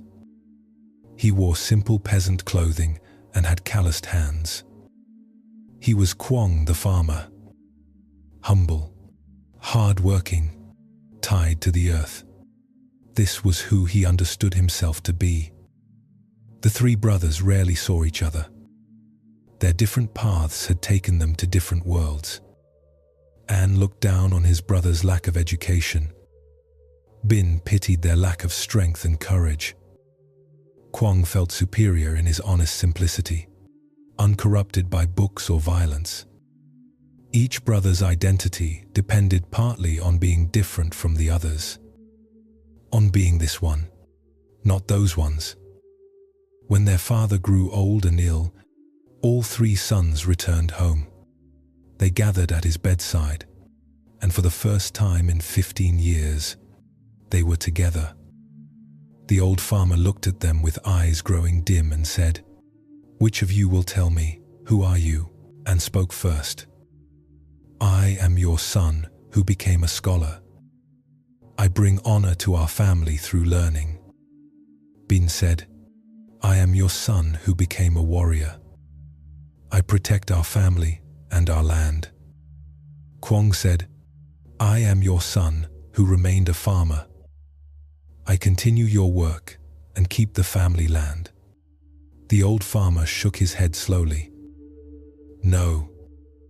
Try again." "Who are you?" The brothers looked at each other, confused, and tried again. "I am An, the one who studied, who earned rank, who serves the province through knowledge." "No," their father said. "Before you studied, were you no one?" Bin tried. "I am Bin, the one who trained, who fights, who protects." "No," their father said. "When you sleep, when you are not fighting, do you stop existing?" Kwong said, "I am Kwong, the one who farms, who works the earth, who maintains what you built." "No," their father said again. "When drought comes and crops fail, do you disappear?" The three brothers fell silent. Their father gestured for them to come closer. "Look at each other. Really look. You are identical. Same face, same body, same blood. You came from the same seed, the same womb, the same moment. What makes you different? Our paths," An said. "Our choices. What we've become." "Clothes," the father said. "You've put on different clothes. One wears scholar's robes. One wears warrior's armor. One wears farmer's cloth. But underneath, you are the same. Take off the clothes. Who are you then?" That night, after their father had fallen asleep, the three brothers sat together in uncomfortable silence. Finally, An spoke, "I've built my entire life on being a scholar. If that's just clothing, what am I?" "I know I'm a warrior," Bin said, but his voice was uncertain. "I feel it in my bones, in my training, in every fight I've won. And I'm a farmer," Kwong said. "It's not just what I do, it's who I am." "But father is right," An said slowly. "Look at us. We're identical. If you wore my robes and I wore your armor, could anyone tell us apart?" They decided to test it. The next day, they exchanged clothing. An put on Bin's warrior uniform. Bin put on Kwong's farmer clothes. Kwang put on An's scholar robes. Then they went into the village separately. An, wearing the warrior's uniform, was stopped by 3 villagers who asked his advice on defending against bandits. They assumed he was Bin. They looked at him with respect and expectation. And An found himself giving advice about defenses and strategies, speaking with a confidence he didn't know he had. The uniform made him a warrior in their eyes, and in their eyes, he became one. Bin, wearing farmer's clothes, was asked to help repair a neighbor's fence. No one recognized him. They treated him as an ordinary laborer, and Bin found himself working with wood and rope. His warrior's strength easily adapted to this different task. The clothes made him invisible as a warrior. The clothes made him just another farmer. And he found he could be that too. Kwang, wearing scholar's robes, was invited to settle a dispute between 2 families. They assumed he was An. They expected wisdom. And Kwang found himself speaking carefully, thoughtfully, drawing on the practical knowledge of farming and life to find common ground between the disputants. The robes made him a scholar in their eyes. And wearing them, he found wisdom he didn't know he possessed. That evening, they returned to their father's house and removed the exchanged clothing. They sat in silence, shaken. Finally, Bin spoke. I was still me in farmer's clothes. I was still aware, still thinking, still Bin. But others didn't see Bin the warrior. They saw just a farmer. And I could be that. I could be anything. I felt wise in your robes. Kwang admitted to An. The robes made people listen differently. And listening differently, I spoke differently. The scholar emerged. But it wasn't really different from the farmer. Same mind. Same awareness. Different costume. Father was right, An said. We're identical underneath. Same consciousness. Same awareness. We've each taken that awareness and dressed it in an identity. Scholar. Warrior. Farmer. We've believed we are the costume. But we're what's wearing the costume. We're the awareness that can wear any identity and remain itself. Their father died 3 days later. At the funeral, the 3 brothers stood together, and for the first time, they didn't see 3 different people. They saw 3 versions of the same awareness, 3 expressions of the same consciousness, 3 costumes on the same being. And they understood what their father had been trying to teach them. That identity is a story, a role, a costume, useful for navigating the world, but not ultimately real. What's real is the consciousness itself, the awareness that can be scholar or warrior or farmer, that can wear any identity or no identity and remain complete. This story teaches us about the arbitrariness of identity. We think we are this particular person with this particular history and these particular traits. But what if you'd been born to different parents, in a different country, in a different time? Would you still be you, or would you have a completely different identity? The answer reveals something profound. Your essential nature is not your identity. Your essential nature is consciousness itself. The same consciousness that animates every being. The same awareness that could have been expressed through any life, any body, any story. You are not your biography. You are not your personality. You are not your role or your history or your accumulated characteristics. These are all costumes you're wearing. Useful costumes, necessary costumes for functioning in the world, but temporary, changeable, ultimately empty of inherent reality.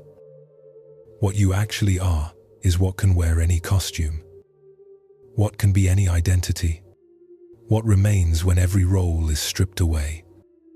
Pure consciousness, pure awareness, pure being. And that consciousness is not individual, not separate, not limited to this particular person. It's the universal consciousness expressing itself as you. The same consciousness in everyone, in everything. One awareness, one being, looking out through billions of eyes, playing billions of roles, forgetting its unity in order to experience diversity, and then, in moments of insight, remembering, recognizing itself, coming home. When you see this, when you truly see this, comparison becomes absurd. How can you compare yourself to others when you are others? How can you feel superior or inferior when there's no fundamental separation? How can you cling to any identity when you see it's just a temporary costume? You can still play your role, still be the scholar or warrior or farmer, still function in the world. But you do it lightly, with humor, with freedom, knowing it's a game, knowing you're not bound by the role, knowing that underneath every costume, the same awareness remains, the same consciousness, the same being. One, always one, and you are that one. Rest in that recognition now. Let the costume of your identity loosen, not removing it permanently, just loosening it enough to feel what's underneath. The awareness that could have been anyone, that is everyone. That is consciousness itself, playing at being you. Feel how vast that is, how free, how utterly without limitation. You are not this small person with this small story. You are infinite awareness, temporarily experiencing limitation, playing at being finite, but always, underneath, infinite, always free, always whole, always home. Breathe into that infinity now. Let it breathe you. Let it be you, because it is you, the real you, the true you, the you that was never born and will never die. The eternal awareness, the deathless consciousness, the one being looking out through these eyes right now. Rest as that. Be that. You've always been that. Just remembering now. Just recognizing what was always true. Home. Finally home. Not going anywhere. Just realizing you never left. Rest. Release. Dissolve. Only awareness remains. Only this. Only now. Only truth. Rest. Gentle silence. Soft breath. The teachings continue their quiet work as you drift deeper still. The actress who forgot to exit the stage in Kyoto during the early 1900s, there lived an actress named Sumiko. She performed in traditional No theater and over 20 years had become renowned for her masks. In No, actors wear wooden masks to portray different characters, and Sumiko had mastered them all. The young maiden, the demon, the ghost, the goddess. She could become anyone. This was her gift. This was her art. This was who she believed herself to be. But something strange had happened to Sumiko over the years. She had worn so many masks, played so many roles, that she had lost track of her own face. Offstage, she found herself still performing. With her husband, she played the devoted wife. With her children, the loving mother. With theatre patrons, the gracious artist. With fellow actors, the humble colleague. Each interaction was a performance. Each relationship a different mask. And she no longer knew which one was real, or if any of them were. At 43, exhausted by constant performance, Sumiko did something shocking. She announced she was leaving theatre. She would perform one final play, and then retire. The theatre world was stunned. She was at the height of her powers. Why stop now? The final performance was sold out. Critics came from Tokyo. The emperor sent a representative. Everyone wanted to witness the last appearance of the great Sumiko. The play was The Well Bucket, a piece about a woman who goes to a well to draw water and sees her reflection for the first time. It's a meditation on identity and self-recognition. Sumiko wore the mask of a simple village woman. The mask was plain, undecorated, with a slight smile and gentle eyes. She moved through the play with her usual grace. Her voice carried the familiar, haunting beauty. She drew water from an invisible well. She looked down into its depths. And then, in the moment when she was supposed to see her reflection, something happened. Sumiko froze. The mask stared down into the empty well. The audience waited, thinking it part of the performance. But Sumiko wasn't performing anymore. She was genuinely lost. Because in that moment, looking into the invisible well, she realized she didn't know what face to expect. Who was looking? The actress? The wife? The mother? The artist? Which mask was underneath all the other masks? Did she even have a real face? The silence stretched. A minute. Then 2. The audience shifted uncomfortably. Still, Sumiko stood frozen, staring down into nothing, trapped in a question she couldn't answer. Finally, moving slowly, she reached up and removed the mask. This was not part of the play. The audience gasped. No, actors never remove their masks on stage. Never break character. Never show their real faces. But Sumiko stood there, holding the wooden mask in her hands, her actual face exposed to the crowd. And on that face was an expression of complete bewilderment. "I don't know," she said, her voice barely audible. "I've looked and looked, and I don't know who's looking." She set down the mask gently. Then she walked off the stage. Not to the dressing rooms. Not backstage. She walked directly out of the theatre, still wearing her costume, and disappeared into the night streets of Kyoto.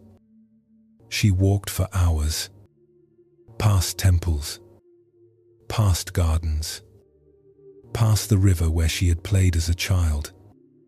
She walked until she found herself at a small monastery she had never noticed before, though she must have passed it 1,000 times. A light was on in one window. Without thinking, she knocked on the door. An old monk answered. He looked at her theatre costume, her disheveled appearance, her confused face, and simply said, "Tea?" They sat in a small room. The monk prepared tea with careful attention. Sumiko found herself talking, the words pouring out. "I'm an actress. I wear masks. I play roles. But I've been doing it so long, I don't know who I am anymore. Am I anyone, or just an emptiness that takes any shape? The monk poured tea. Tell me, right now, in this moment, without any audience, without any role, without any mask. Who is sitting here? I don't know. Good. Don't know. Just sit. Who is sitting? Sumiko? Is that a name or a person? If your parents had named you something else, would you be different? No. Yes. I don't know. Who doesn't know? Sumiko fell silent. She looked at the monk, then at the tea, then at her own hands, still trembling slightly. Someone is here, she said slowly. Someone is aware. Someone is confused and scared and lost. But I can't name them. I can't define them. Every definition feels like another mask. Yes, the monk said. Every definition is another mask. Every identity is another character. The actress, the wife, the mother, Sumiko. Even confused person is a mask. But notice, who is aware of all these masks? Who witnesses each role? Who is present whether the mask is on or off? I am? Are you?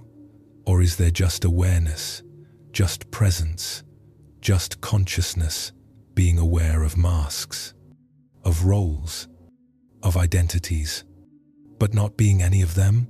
Sumiko sat with this. For a long time, she just sat. The tea grew cold, the night deepened, and gradually, something became clear. She had spent her life trying to be someone, trying to find which mask was real, which role was truly her. But maybe none of them were. Maybe she had never been any particular person. Maybe she had always been this, awareness itself, capable of experiencing any role, any mask, any identity, but not limited to any of them, free of all of them, like an actress who can play any part precisely because she is not bound to any single character. I've been looking for my true face, she said finally. But maybe I don't have one. Maybe my true face is no face. Maybe I am the space in which all faces appear. The monk smiled. Now you've truly retired from theater, because you've stopped performing even for yourself. This story reveals our modern condition. We play so many roles: worker, parent, friend, partner, child, success, failure, good person, spiritual seeker. We perform constantly, for others and for ourselves. We've become so good at wearing masks that we've forgotten we're wearing them. We think we are the roles we play. And when the roles conflict, when we can't maintain the performance, when we're alone and the masks come off, we panic. Because we don't know who we are without them. But here's the teaching. You are not any role you play. You are the capacity to play roles. You are awareness itself, temporarily experiencing life through the lens of identity.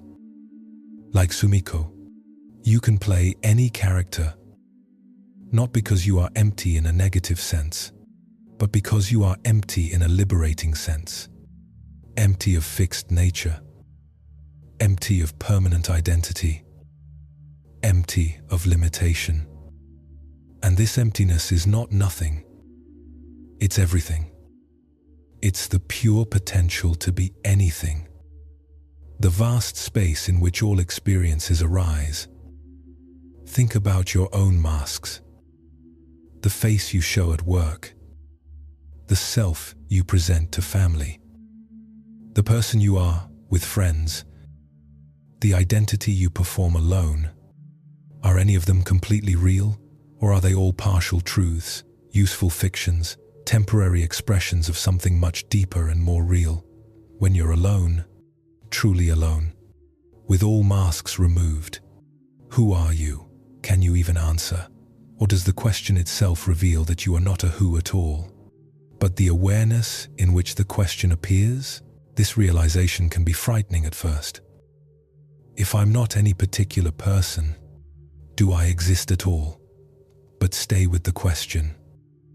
Move through the fear, because on the other side is extraordinary freedom.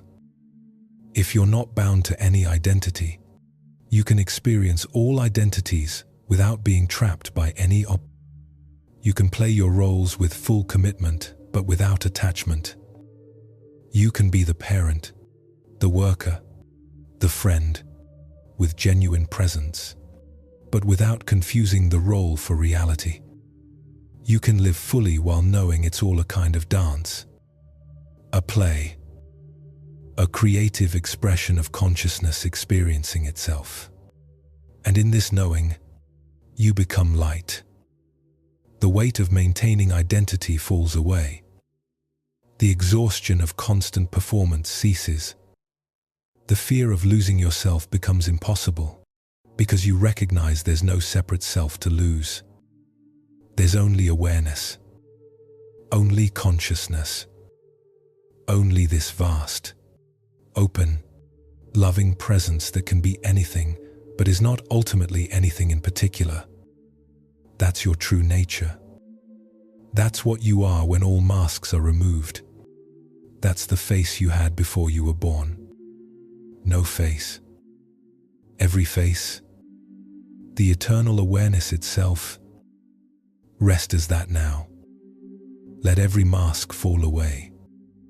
Let every role dissolve. Let every identity soften into the space from which it emerged. What remains? Not nothing. Everything. Pure potential. Pure awareness. Pure being. Undefined. Unlimited. Free. This is who you really are. This is what you've always been. This is home. Rest here now. In the space before masks. In the awareness before roles. In the consciousness that needs no identity to be complete. Breathe that freedom. Be that freedom. You are that freedom. Always have been. Always will be. Rest. Release. Return. Home. The teachings whisper on. The night deepens. You dissolve into truth. Soft breath continues. The darkness holds you gently. We journey deeper now into these ancient teachings. The calligrapher's perfect stroke. In a monastery high in the mountains of northern Japan, there lived a calligrapher named Kenji. He had studied the art of brush and ink for 35 years, and his work was considered among the finest in the region. Temples commissioned him to write sacred texts. Wealthy families paid enormous sums for a single character from his brush. His reputation had grown so large that people spoke of Kenji's style as if it were a school of calligraphy unto itself. But Kenji carried a terrible secret. He was terrified. Every time he lifted his brush, he felt the weight of his reputation pressing down on his hand. Every stroke had to be perfect. Every character had to embody Kenji's style.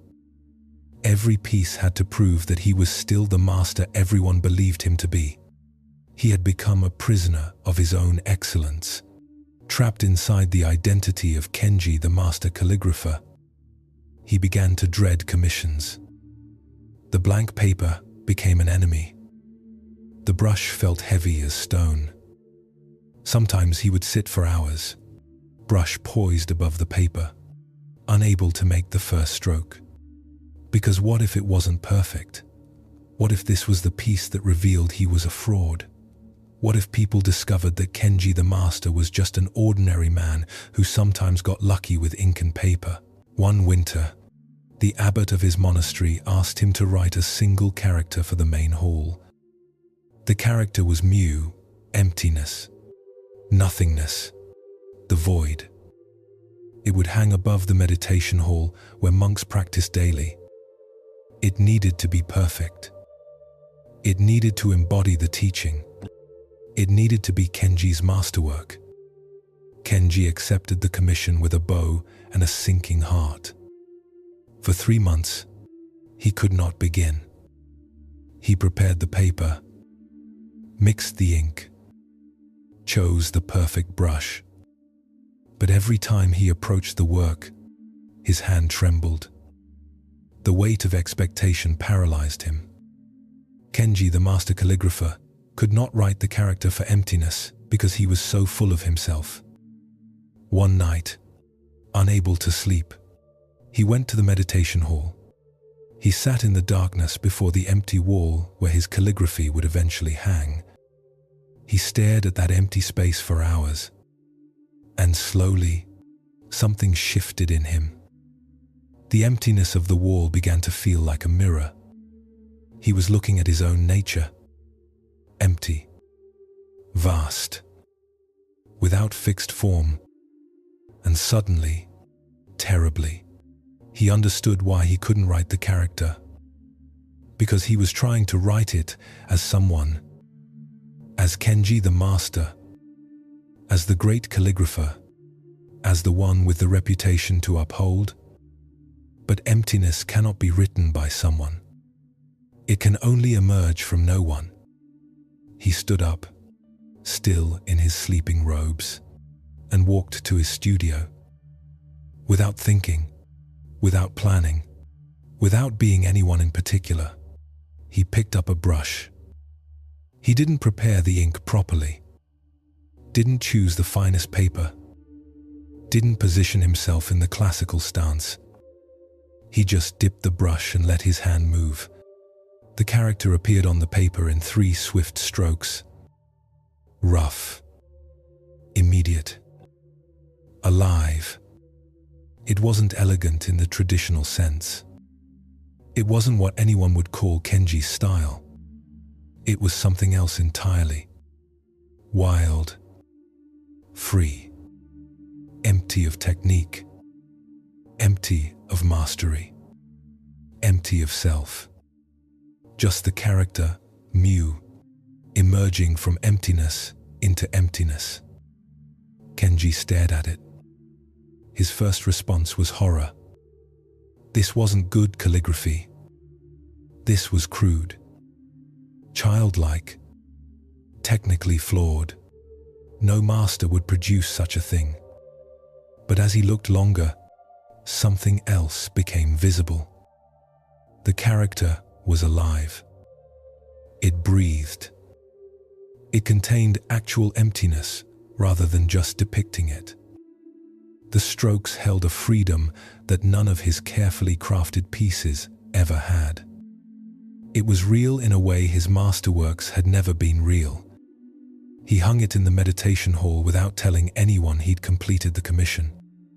That morning, monks filed in for meditation and stopped, stunned. Some were confused. This didn't look like Kenji's work. It was too rough, too immediate. Some were disappointed. They'd expected something magnificent. But others, the older practitioners, the ones who had sat with emptiness for decades, they smiled. They bowed to the character. They recognized something true. The abbot came to see Kenji that afternoon. The character of Mu is hanging in the hall. Yes, Kenji said, waiting for criticism. Who wrote it? Kenji opened his mouth to say I did, but the words stopped. Because who had written it? Not Kenji the master. Not the careful, controlled, reputation-preserving calligrapher. Someone else. Or no one. Just a hand moving. Just ink meeting paper. Just emptiness, expressing emptiness. "I don't know," Kenji finally said. The abbot nodded. "That's the best calligraphy you've ever done." Because Kenji wasn't there to ruin it. That afternoon, Kenji took all his award certificates, all his letters of commendation, all the reviews praising Kenji's style, and he burned them. Not in anger, not in rejection of his past, but in recognition that they had become a prison. The identity of master had been strangling the actual art. The reputation had been killing the reality. The someone he thought he was had been preventing the emptiness from flowing through. From that day forward, his work changed. Sometimes it was technically brilliant. Sometimes it was crude. Sometimes it followed classical forms. Sometimes it broke every rule. But it was always alive, always free, always emerging from a place deeper than ego. People didn't know what to make of it. Some said he'd lost his touch. Others said he'd transcended technique. Kenji didn't care. He wasn't Kenji the master anymore. He was just a brush in the hand of emptiness, writing whatever wanted to be written. This story speaks to anyone who has become trapped by their own expertise, by their reputation, by others' expectations, by the need to live up to an identity, whether you're an artist, a professional, a parent, a practitioner. When you become someone who should perform in a certain way, you lose the spontaneity that made your work genuine in the first place. You become self-conscious, calculated, performing for an audience, even when the audience is just your own internalized critic. The teaching is radical. Your best work happens when you're not there. Your truest expression emerges when you forget who you're supposed to be. Your deepest wisdom speaks when you stop trying to be wise. This is the meaning of Wu Wei in Taoism, of spontaneous action, of getting yourself out of the way, of letting life live itself through you without the interference of ego. Think about times in your life when you were truly absorbed in something, so absorbed that you forgot yourself, forgot time, forgot to maintain your image or protect your reputation. In those moments, weren't you most alive, most creative, most real? That's because the small self had temporarily dissolved. The ego had stepped aside, and what remained was pure action, pure expression, pure being. That's your true nature, not the someone trying to do things, but the emptiness through which things get done. This doesn't mean becoming passive or careless. Kenji still practiced, still understood technique, still worked with dedication. But he stopped trying to be Kenji the master. He stopped filtering every stroke through the lens of identity. He let his training exist in his hands without his ego claiming ownership of it. And paradoxically, by caring less about being someone, his work became more genuine, more powerful, more true. The same is available to you. In your work, in your relationships, in your spiritual practice. Stop trying to be the person you think you should be. Stop maintaining an image. Stop protecting a reputation. Just act. Just be. Just let life move through you without claiming credit or fearing blame. Let the work do itself. Let love love. Let wisdom speak. Let creativity create. without you getting in the way, without the weight of identity crushing spontaneity, without the fear of losing yourself preventing you from actually being yourself. Because you are not the doer. You never were. You are the space in which doing happens, the awareness in which all action arises and passes away, the vast emptiness that contains everything without being anything in particular, like the empty wall before Kenji wrote on it. That emptiness is not lack. It's potential. It's freedom. It's the source of all creativity. And it's your true nature. Rest as that emptiness now. Let Kenji's brush move through your consciousness, writing the character of who you are. And discover it writes nothing. Nothing and everything. Empty and full. No one and everyone. Just this pure presence. This open awareness. This freedom beyond identity. Breathe into it. Be it. You already are it. Just recognizing it now. Just resting as what you've always been. Empty. Vast. Free. Home. The teachings flow like ink on paper. Effortless. True. Listen as another story finds you. The mirror maker's reflection. In the ancient city of Luoyang during the Tang dynasty, there lived a mirror maker named Zhang Wei. His mirrors were famous throughout China for their clarity. Made from polished bronze, they showed reflections so true that people said looking into Zhang Wei's mirrors was like looking at your actual face, not just an image of it. Zhang Wei took enormous pride in his craft.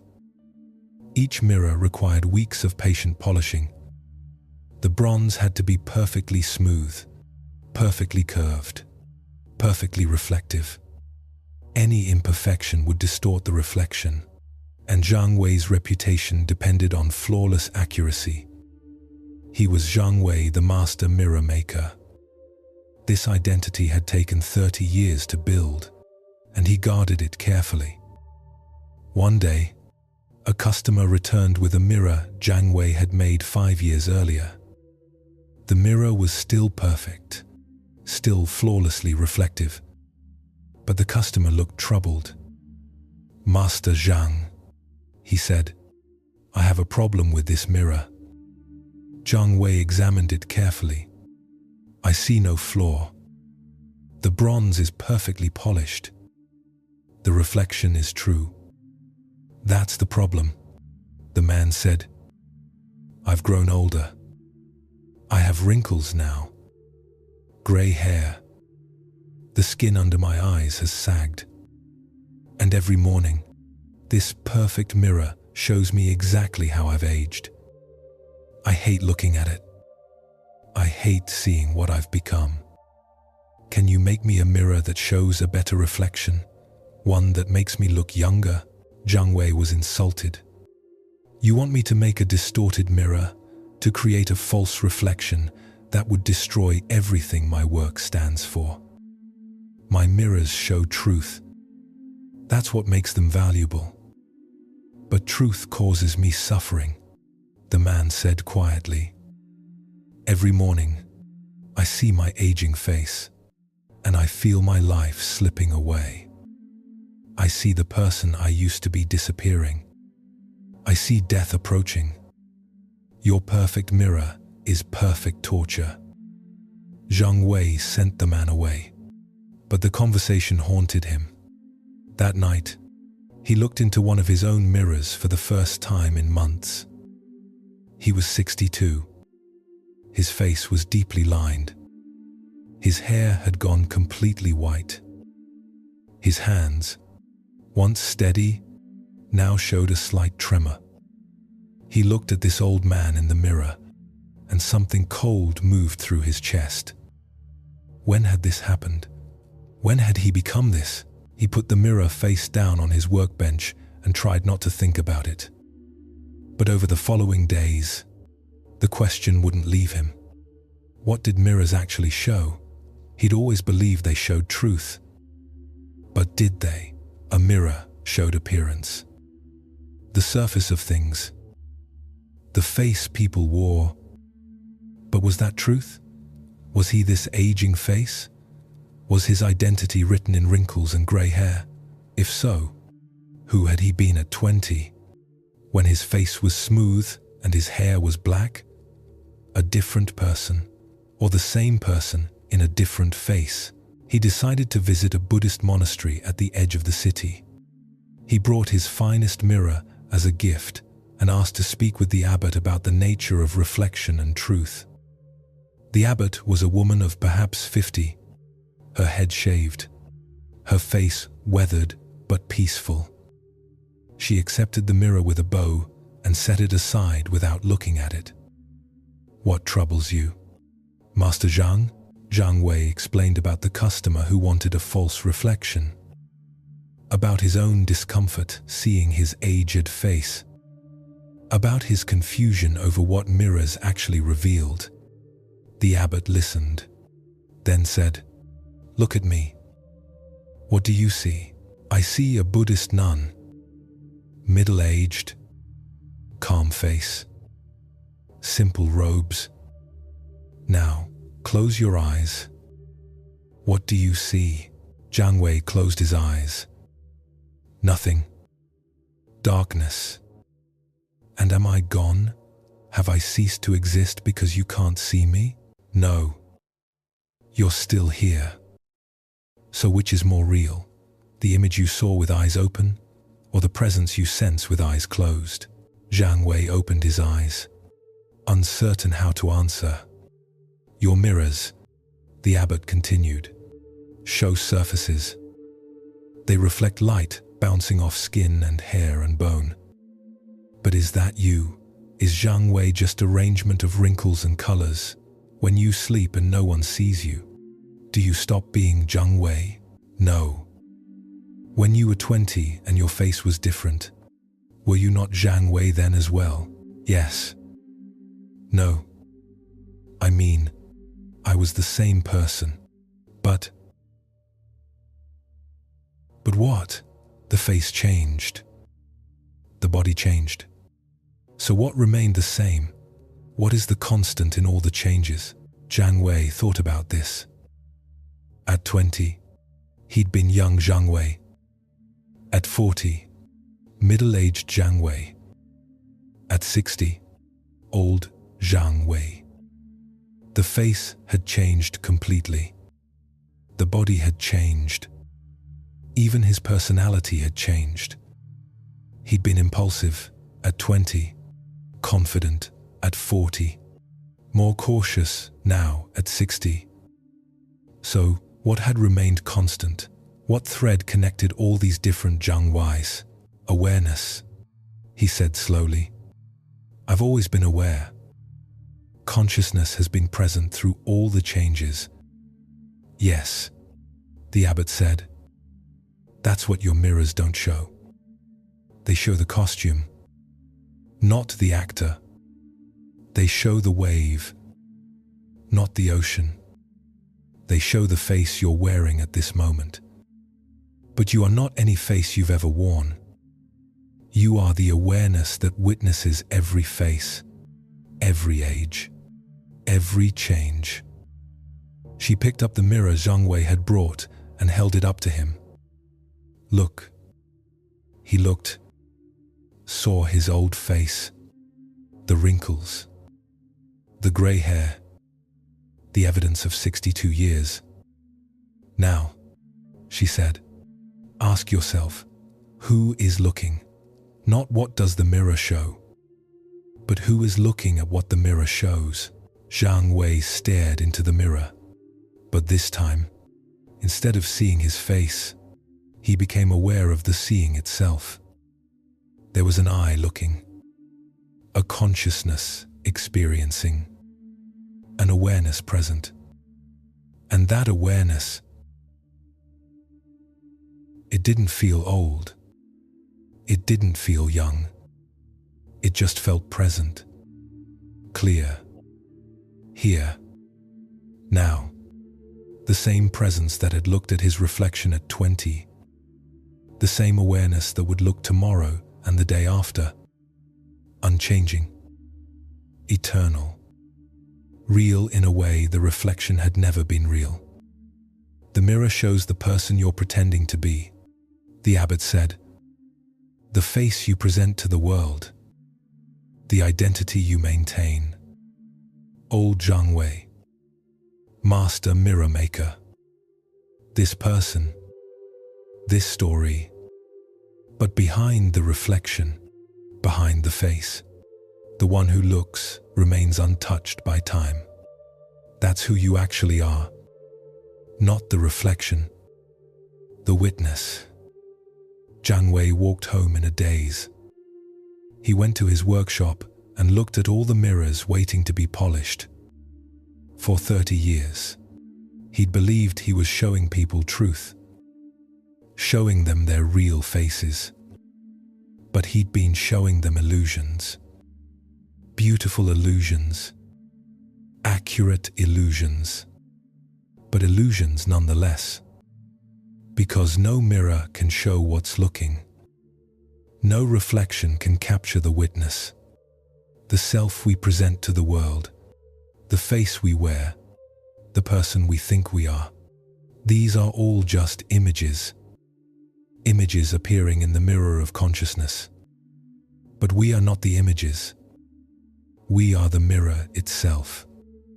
We are the consciousness in which all images appear and disappear. That week, Zhang Wei made a final mirror. The most perfect he'd ever created. Flawless bronze. Flawless polish. Flawless reflection. He gave it to the monastery with a note.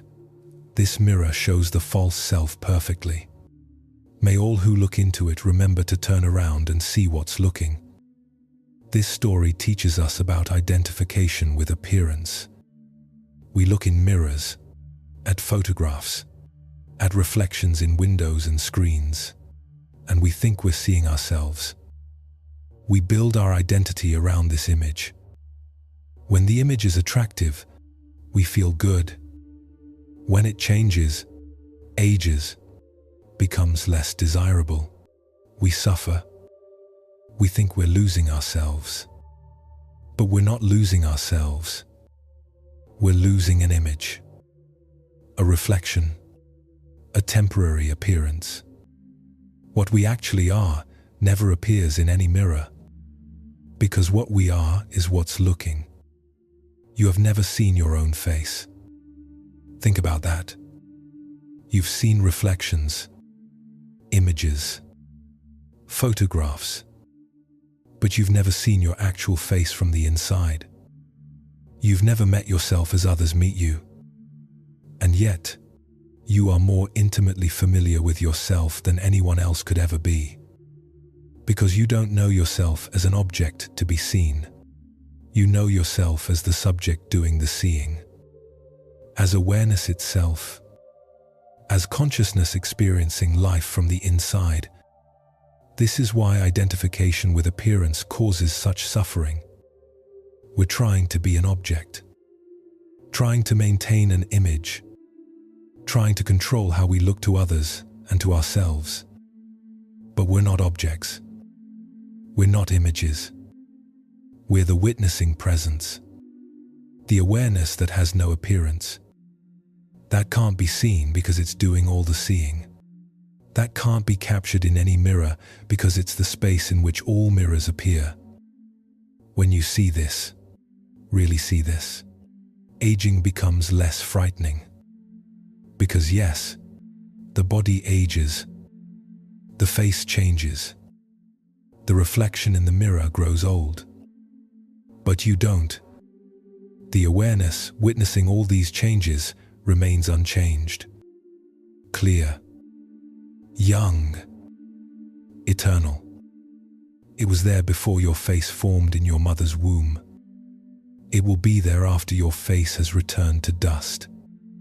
That's your true face. the face you had before your parents were born, the face beyond all faces, pure awareness, pure presence, pure being.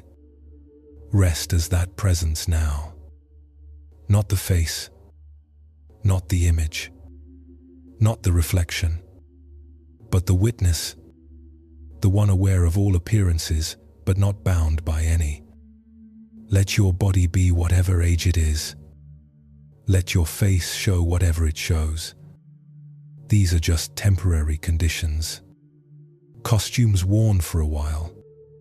But you, the real you, the eternal witness, you are untouched by time, unmarked by age, forever here, forever now, forever free. Rest in that knowing. Rest as that witness. Pure, clear, complete, home. Breathe deeply. The night deepens. Another teaching emerges from the silence. The gardener who stopped naming. In a Vietnamese monastery outside Hue, there was a garden tended by a monk named Thien. He had been a botanist before ordaining, a scholar of plants who knew thousands of species by their Latin names. Even after becoming a monk, he carried this knowledge with him. When he walked through the garden, his mind automatically labeled everything. Hibiscus rosa sinensis, Jasminum sambac, Bougainvillea spectabilis. Every plant was categorized, identified, known. The other monks appreciated Thien's knowledge. When plants sickened, he knew how to heal them. When the abbot wanted to know what something was called, Thien had the answer. He was Thien the knowledgeable. Thien, the garden expert. This identity felt natural, true. It was built on years of study and genuine understanding. But an old visiting teacher named Thay Min noticed something. One evening, he sat beside Thien in the garden and asked, "What do you see when you look at this tree?" Thien looked at the large tree before them. Dipterocarpus alatus, a deciduous tree native to mainland Southeast Asia. Valuable timber. This specimen is approximately 40 years old based on trunk diameter. It's healthy, though it could use more water during dry season. Thay Min nodded. Yes. But what do you see? I just told you. You told me what you know about the tree. What you've been taught. What category it fits into. I asked what you see. Thien looked again, confused. He saw exactly what he'd described. A Dipterocarpus alatus. What else was there to see? Close your eyes, Thay Min said. Thien closed his eyes. Now, without looking, what is the tree? It's still a Dipterocarpus alatus. Is it, without looking, without your knowledge, without your labels? What is it? Thien kept his eyes closed. Without seeing it, what was the tree? It was something, some presence, some being there. But he couldn't say what. The labels fell away. The knowledge became useless. Just something existing where the tree existed. But he couldn't name it, couldn't define it, couldn't know it in the way he'd known it before. Open your eyes. Thien opened his eyes and looked at the tree again. For just a moment, before his knowledge reasserted itself, he saw something different. Not a Dipterocarpus alatus, not even a tree. Just treeness. A standing up into the sky quality. A reach toward light nature. a presence that was completely itself without needing any name at all. Then his knowledge flooded back in, and it became a tree again. A known thing. A labeled thing. A categorized thing. You live in a garden of words, Taemin said. Not a garden of plants. Every living thing here has been buried under language, under knowledge, under names. And because you've named them, you think you know them. But naming is not knowing. It's replacing reality with symbols. You've never actually seen this tree. You've only seen your idea of it. Tian felt something crack inside him. He thought of all the years of study, all the knowledge accumulated, all the names memorized. He'd believed he was learning about plants, understanding them, but he'd been doing the opposite. He'd been replacing actual plants with concepts, replacing living reality with dead categories. The more he knew, the less he actually saw. This is not just about plants, Taemin continued. This is about everything, including yourself. Who is Thien? You have categories for yourself too.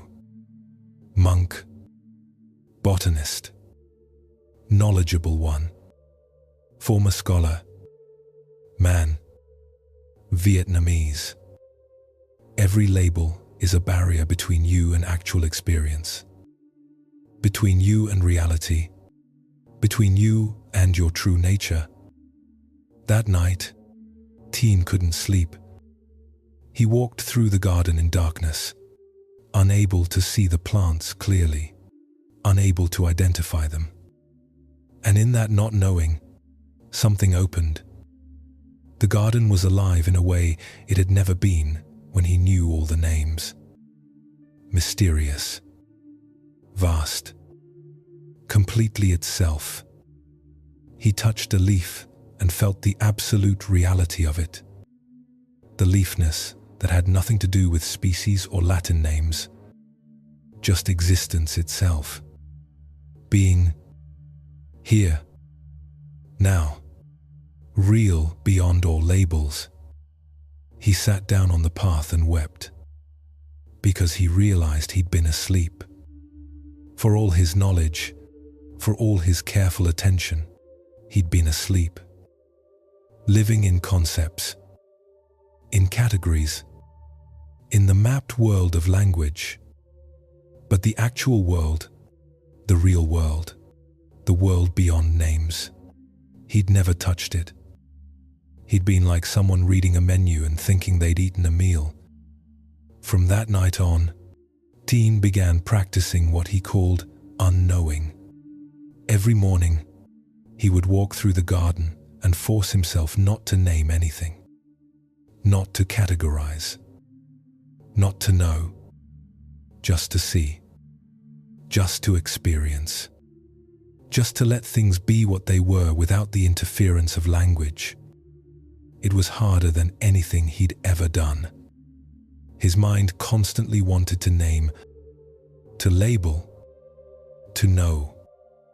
The habit was so deep. But gradually, slowly, gaps appeared. Moments when he saw a flower without knowing what it was called. Moments when he touched bark without any knowledge interfering. Moments when the garden was just a symphony of green and light and movement, undefined, unknowable, absolutely real. And in those moments, something else became clear. When he stopped naming the garden, he also stopped naming himself. The labels fell away. Monk, botanist, knowledgeable one, all these became transparent, revealed as ideas, as concepts, as barriers between awareness and reality. And what remained when the labels fell away? Not nothing. Everything. Pure experiencing. Pure awareness. Pure being. the same beingness in the trees and in himself.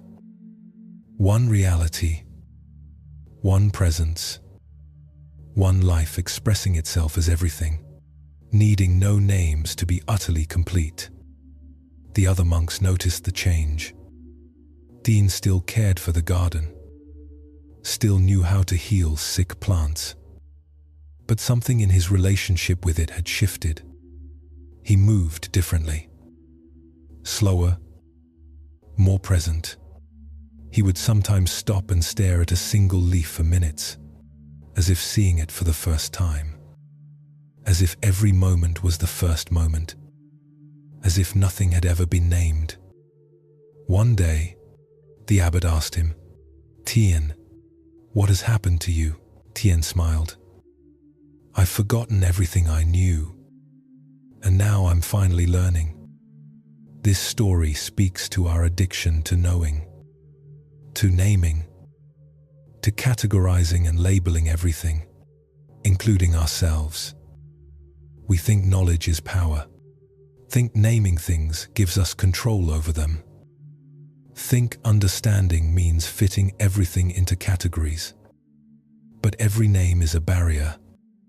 Every label is a prison. Every category is a wall between us and actual reality. You have been named since birth, given a name, a gender, a nationality, a family role.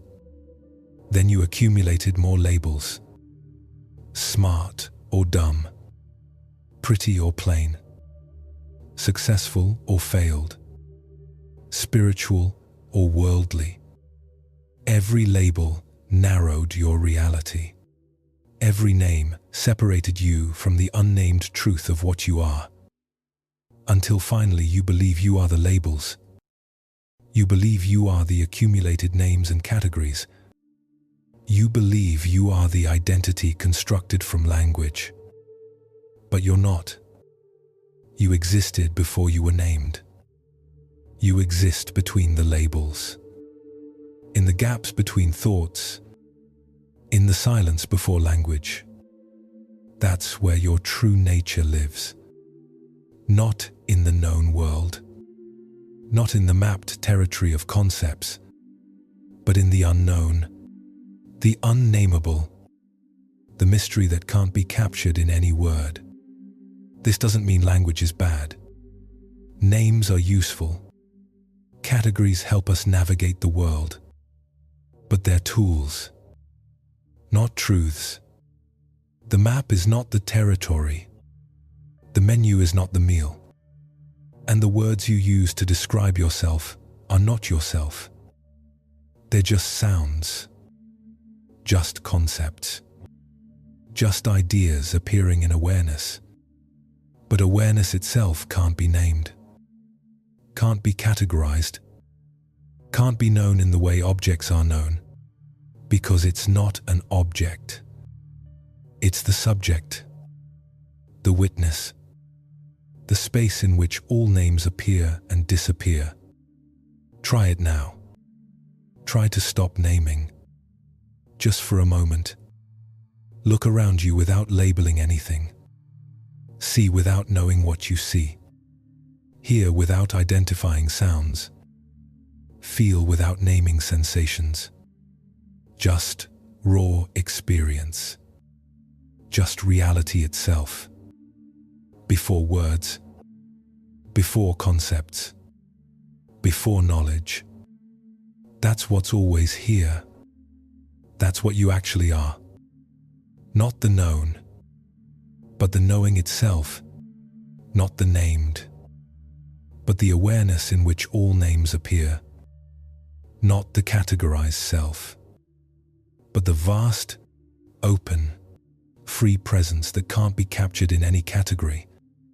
Rest there now, in the unnamed, in the unknown, in the space before language, in the silence before thought. That's your true home. That's who you really are. The mystery, the unknowable, the presence that exists before any label, beyond any name, free of all identity. Just this. Just awareness. Just being. Wordless. Nameless. Free. Home. Breathe into that silence. Let it breathe you.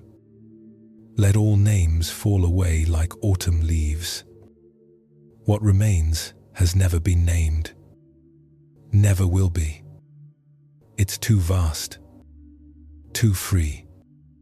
Too utterly itself to be captured in words. Rest as that now. Rest as what can't be spoken. What can't be known. What simply is. Now. Always. Forever. Home. The teachings continue their quiet dissolution of identity. Listen. The fisherman who caught himself. Along the coast of southern China, there was a fisherman named Liu Chen. He had fished the same waters for 40 years, ever since he was a boy learning the trade from his father. He knew every rock, every current, every place where fish gathered. He was Liu Chen, the fisherman. It was not just what he did. It was who he was. The smell of salt and fish was in his blood. The rhythm of the tides was his heartbeat.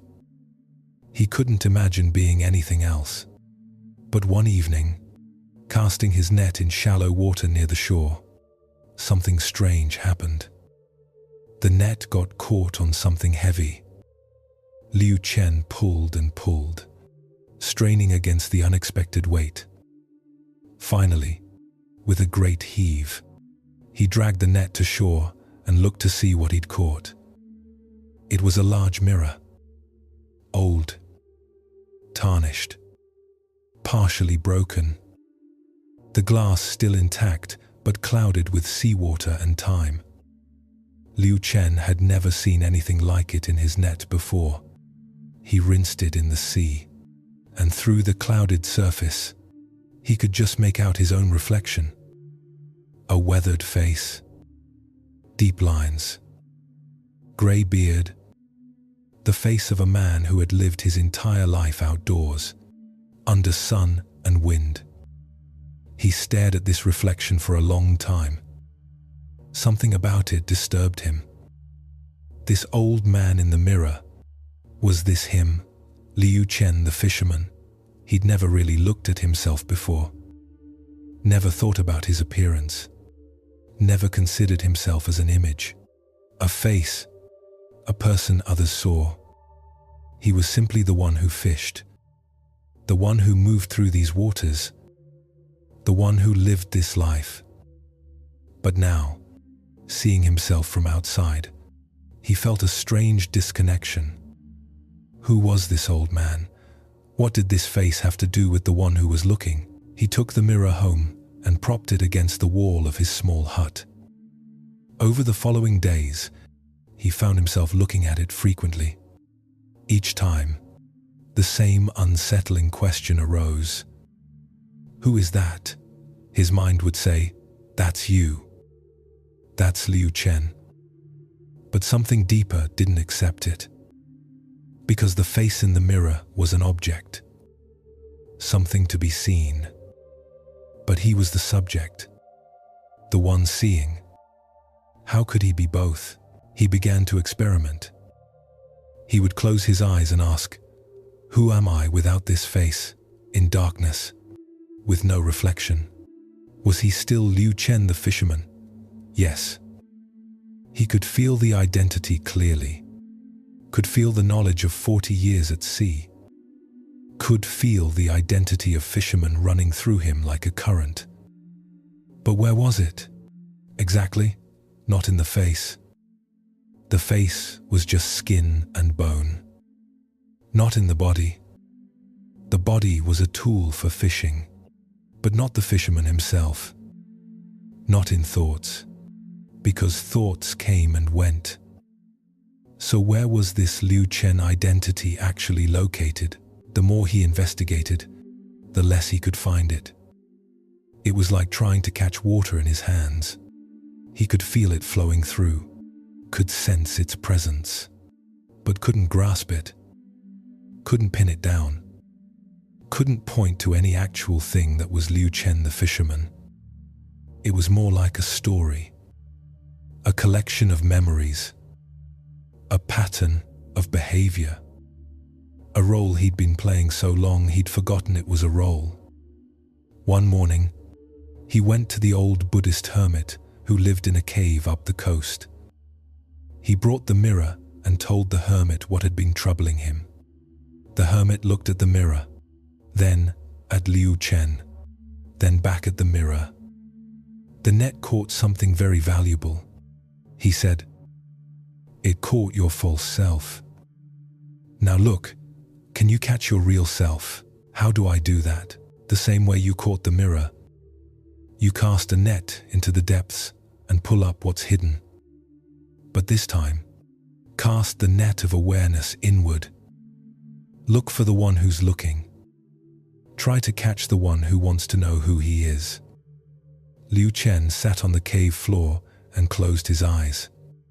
He looked inward, looking for Liu Chen, looking for the fisherman, looking for the self he'd always assumed was there. But every time he thought he'd found it, it slipped away. Was he the one who felt frustrated by this searching, but who was aware of that frustration? Was he the awareness, but who was aware of the awareness? It was like trying to see his own eye. The very thing doing the looking couldn't be looked at, couldn't be caught, couldn't be grasped. He opened his eyes, dizzy. "I can't find it. I can't find myself." It's like trying to catch the sea itself. The hermit smiled. "Now you're getting close. You are like the sea. Vast, formless, trying to catch yourself in the net of identity. But you're the water, not the fish. You're the space, not the object. You're the awareness, not the content. Liu Chen, the fisherman, is a wave on your surface. A temporary pattern. A story the ocean tells itself for a while. But you're not the wave. You're the ocean. Liu Chen felt something shift. He thought about the sea he'd spent his life on. How it was always changing. Always moving. Every wave different. Every moment new. And yet always the same sea. Never not the sea. Never becoming something else. Waves came and went. Storms rose and fell. His boat moved across the surface. But the sea remained. Always the sea. Could it be the same with him? Could Liu Chen the fisherman be just a wave? A temporary pattern on the surface of something much deeper? And if so, what was that deeper thing? The sea doesn't identify with any wave, the hermit said, as if reading his thoughts. Each wave rises, exists for a moment, and falls back into the sea. The sea doesn't mourn the falling wave, doesn't cling to the rising wave. It's free of every wave because it's not any particular wave. It's the wholeness that contains all waves. You are like that. You are the awareness that contains Liu Chen, the fisherman, the face in the mirror, every identity you've ever worn. But you're not trapped in any of them. You're free. You've always been free. Liu Chen walked back to his hut in a daze. He looked at the mirror again, at the old fisherman's face, and something had changed. He could see it was just a reflection, just light bouncing off skin, just an appearance. The real Liu Chen, the vast awareness that had been present his whole life, that had never aged, that couldn't be caught in any net, that was still free, still whole, still here. The fisherman was what he did, but awareness was what he was. That night, he took the mirror back to the sea and threw it in. Not in rejection, not in anger, but in recognition. He didn't need it anymore. Didn't need to see himself as an object. Didn't need to catch himself in reflections or identities. He was the ocean. He'd always been the ocean. And the ocean needed no mirror to know itself. This story reveals the impossibility of grasping the self. We spend our lives trying to understand who we are, trying to define ourselves, trying to catch some solid, permanent identity we can hold on to. But it's like a hand trying to grab itself, like an eye trying to see itself. The self we're looking for is the self doing the looking. It can't be objectified, can't be defined, can't be caught. Every identity you've ever had is like a wave, temporary, conditional, arising from causes and disappearing when causes change. Child becomes adult. Adult becomes elder. Student becomes teacher. Employee becomes employer. Healthy becomes sick. Strong becomes weak. Every identity is fluid, unstable, ultimately empty of any solid core. But we cling to these identities as if they were life rafts in a stormy sea, as if we drown without them, not realizing we are the sea itself. You are not any role you play, not any identity you claim, not any face you see in any mirror.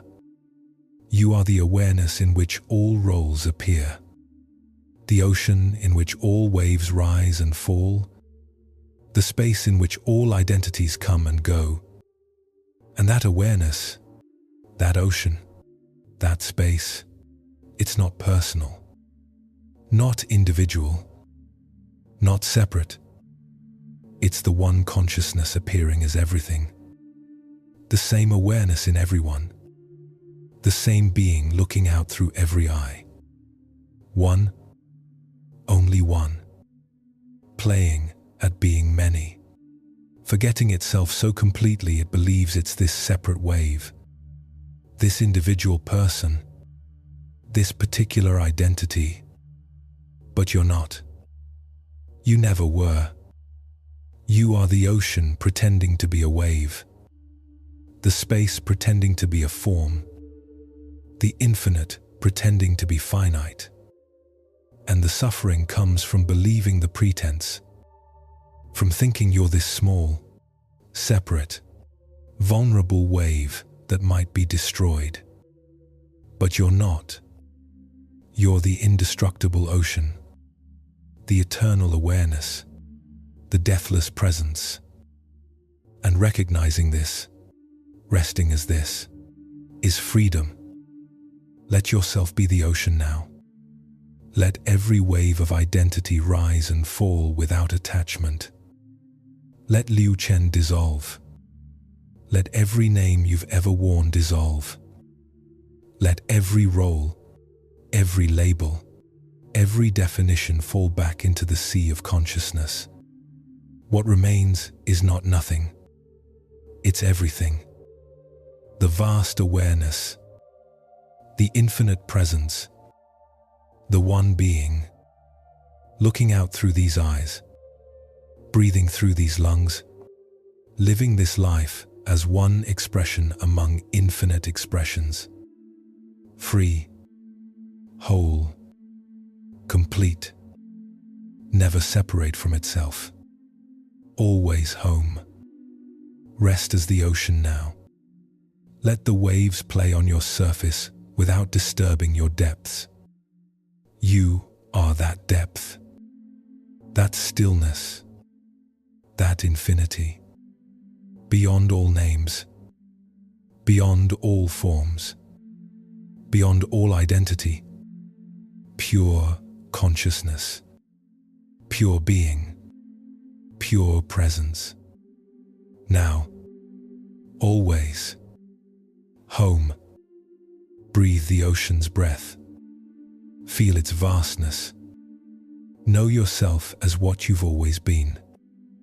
Not a wave, not a form, not a separate self, but the one awareness, the one being, the one reality, experiencing itself through the temporary lens of individuality, but never truly divided, never truly separate, never truly alone, always whole, always complete, always free.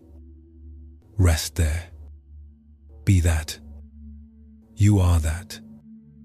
Now. Always. Forever. Home. The teachings ripple outward. The truth reveals itself. The emperor who lost his throne.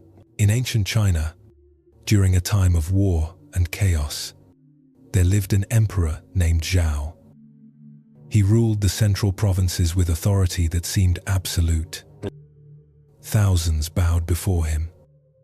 Armies moved at his command. Palaces housed his comfort. Wealth beyond measure filled his treasuries.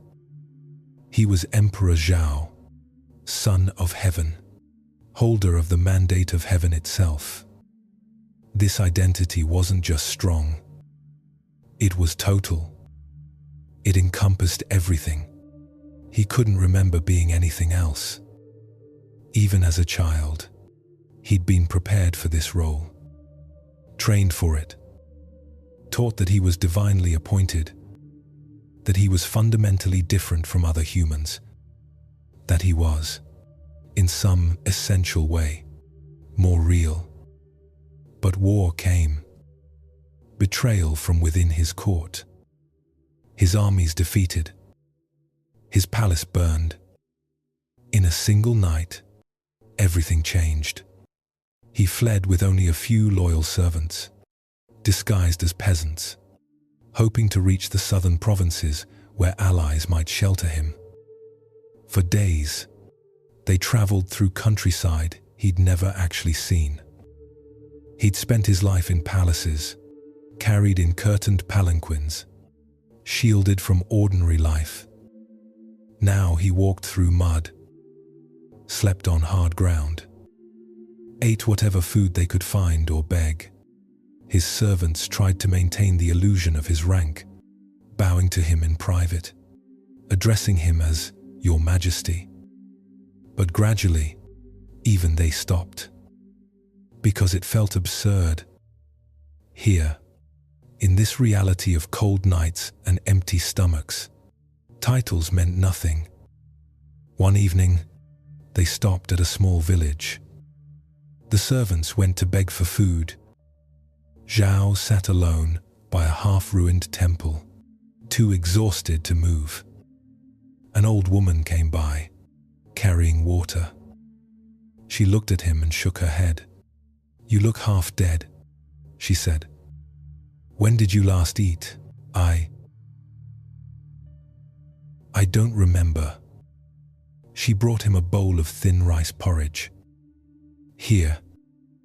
It's not much, but it's what I have." Zhao took it with shaking hands. The porridge was barely enough to be called food. Just rice and water. But it tasted like the finest meal he'd ever had. He ate slowly, and tears ran down his face without his quite knowing why. The old woman sat beside him. "Where are you from?" "The capital." "Ah, many refugees coming through." "That bad up there?" "Yes." "What did you do there?" "Before the war?" Zhao paused. What could he say? I was emperor. The words didn't come. Because sitting here in rags, eating charity porridge, what did that mean? Emperor of what? Lord over whom? The title suddenly seemed like something from a dream. A story he'd been told so many times, he'd believed it. But was it true? Had it ever been true? I was someone important, he finally said. The old woman laughed, not unkindly. We all think we're someone important. My husband used to say he was the finest carpenter in the province. Maybe he was. Maybe he wasn't. He's dead now. The wood he cut is rotted. The houses he built have burned. Was he someone important? Was he a carpenter? Or was he just a man who cut wood for a while? Zhao sat with this.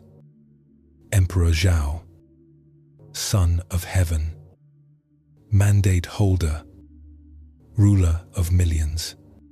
What were these but wood that would rot, titles that would fade, houses that would burn? The war had taken everything in a single night. If the identity was real, how could it disappear so completely? How could he stop being emperor just because a palace burned and armies lost? Who are you? He asked the old woman. If not a widow, if not the wife of a carpenter? She looked at him with sharp eyes. I'm no one. I'm everyone. I'm the same as you, despite what you used to be. Same as the birds. Same as the stones. Just here for a little while. Playing a role. Then gone. Zhao didn't see his servants again. He learned later they'd been caught by enemy soldiers. He was alone. Completely alone. No palace. No throne. No court. No one to bow. No one to obey. No one to even know who he'd been. He wandered south, begging when he had to, working when he could find labor, sleeping wherever he found shelter. And something strange happened. A weight he'd carried his entire life began to lift. The weight of being emperor. The weight of being special. The weight of being fundamentally different from others. That weight had been crushing him for decades without his knowing it. Because being emperor meant he could never be wrong. Never be ordinary. Never be simply human. Every moment had been a performance. Every interaction filtered through rank. Every experience at a distance, mediated by protocol and power. Now, as no one, he experienced things directly. The feel of wind, the taste of simple food, the kindness of strangers who expected nothing, the fellowship of other beggars who shared what little they had, the peace of sleeping under stars without guards, without walls, without the burden of empire. He was freer than he'd ever been on a throne. He reached a monastery after 2 months of wandering. The monks asked no questions. They gave him food, a place to sleep, and if he wanted, work in the gardens.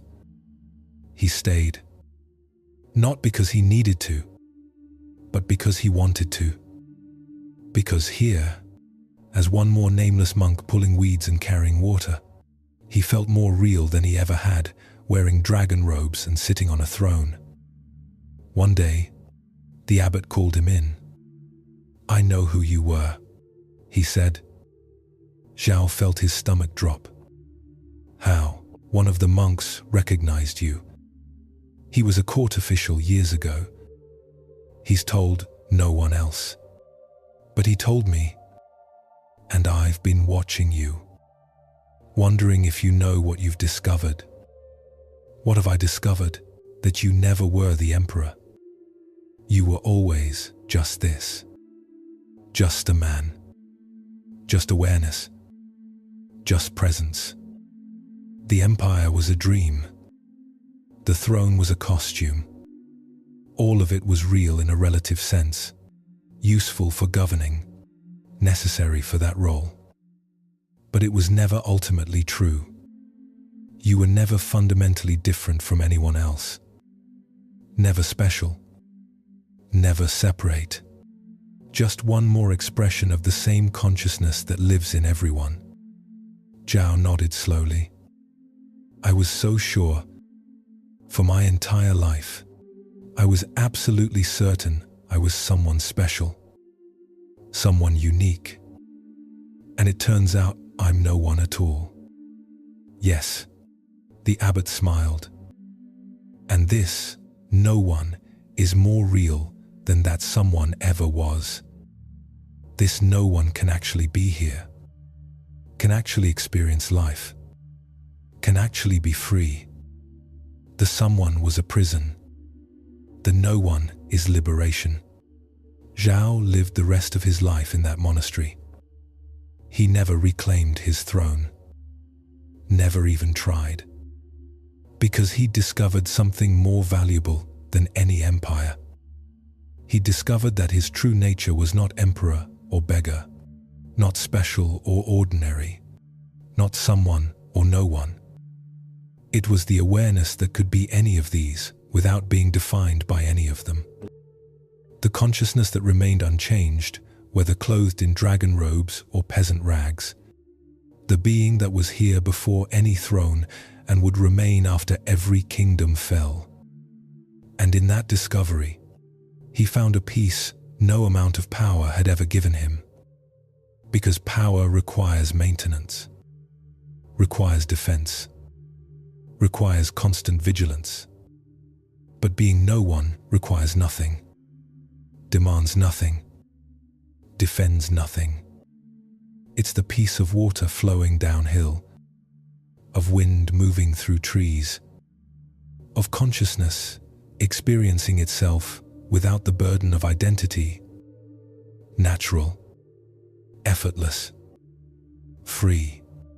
This story speaks to anyone who has been someone important, someone special, someone who has built an identity on being different from, better than, higher than others.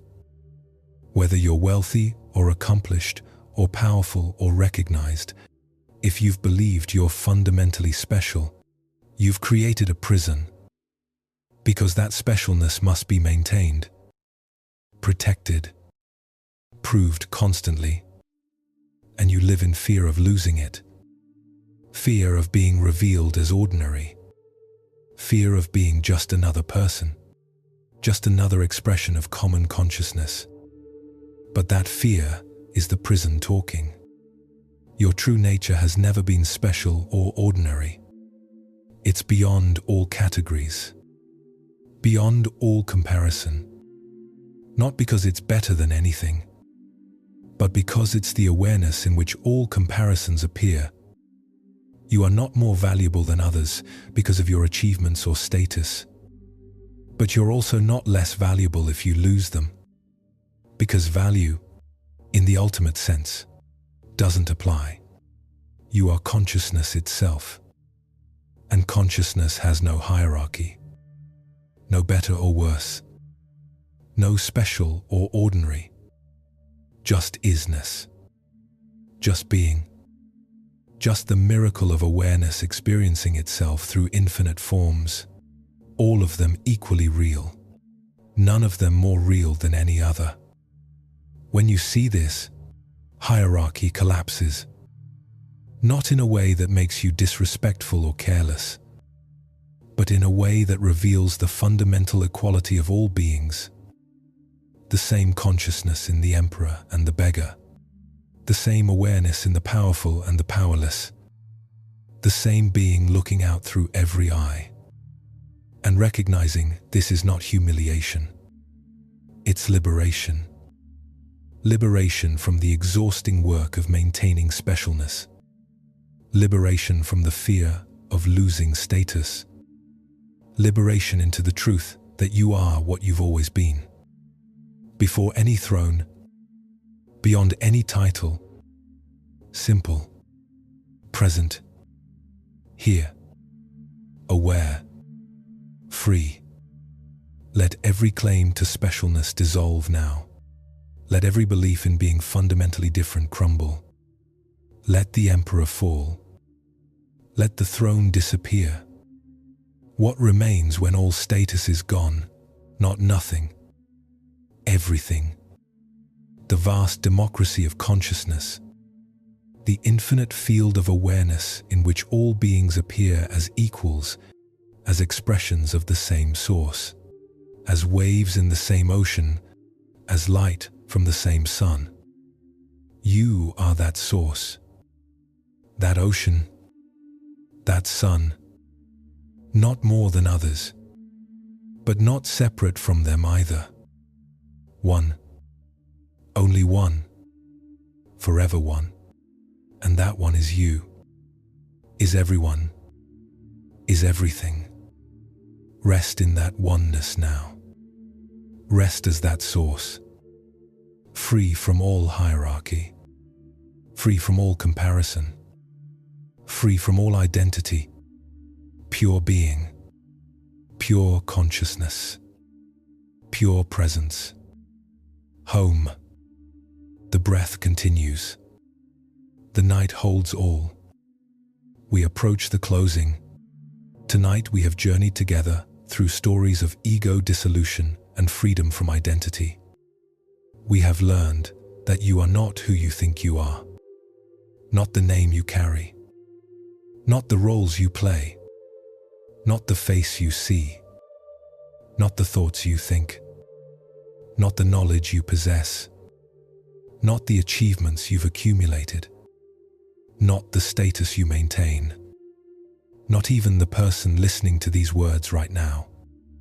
You are the vast awareness in which all these things appear and disappear, the ocean in which all waves rise and fall, the space in which all forms come and go, the mirror that reflects everything without being changed by any reflection, the silence in which all sounds arise and pass away. You are consciousness itself, pure, simple, eternal, free. And recognizing this is not loss. It's not diminishment. It's not becoming nothing. It's recognizing what you've always been. The emptiness that is simultaneously fullness. The no one who is everyone. The nothing that is everything. The freedom beyond all identity. The peace beyond all becoming. The home you've never left. These teachings are not new. They have guided seekers for thousands of years. They have freed countless beings from the prison of ego. They work not because they add anything to you, but because they remove the false layers, strip away the identities, dissolve the boundaries, until what remains is just this, just awareness, just being, just the eternal now, perfect, complete, needing nothing, lacking nothing, free of all burden, free of all identity, free. As you drift into sleep now, let these teachings sink into your heart. You don't need to remember every story. You don't need to do anything. Just let yourself absorb the essence of what we've explored together. Let it work on you as you sleep. Let it dissolve the structures of ego gently, naturally, without force. Tomorrow, when you wake, you may notice you see things slightly differently. You may find small shifts in how you respond to life. This is the work of these ancient teachings, changing us gently from within. If you found value in tonight's journey, feel free to like this video and subscribe to this channel for more peaceful nights with Buddhist wisdom. More than anything, I hope you sleep deeply. I hope you wake with gratitude. I hope you carry these teachings into your days, not as concepts to remember, but as lived truth, as embodied wisdom, as freedom itself. You are enough, exactly as you are. Your life is precious, exactly as it is. But more than that, You are not what you think you are. You are infinitely more, infinitely vaster, infinitely freer. You are the consciousness in which all of life appears, the awareness that was never born and will never die, the being that has no identity yet can wear any identity without being trapped by it. Rest now in that truth. Rest as that truth. You are not someone dissolving into nothing. You are nothing dissolving into everything. You are awareness recognizing itself. Consciousness coming home. Being realized as what it's always been. Free. Whole. Complete. Here. Now. Always. Sleep deeply now.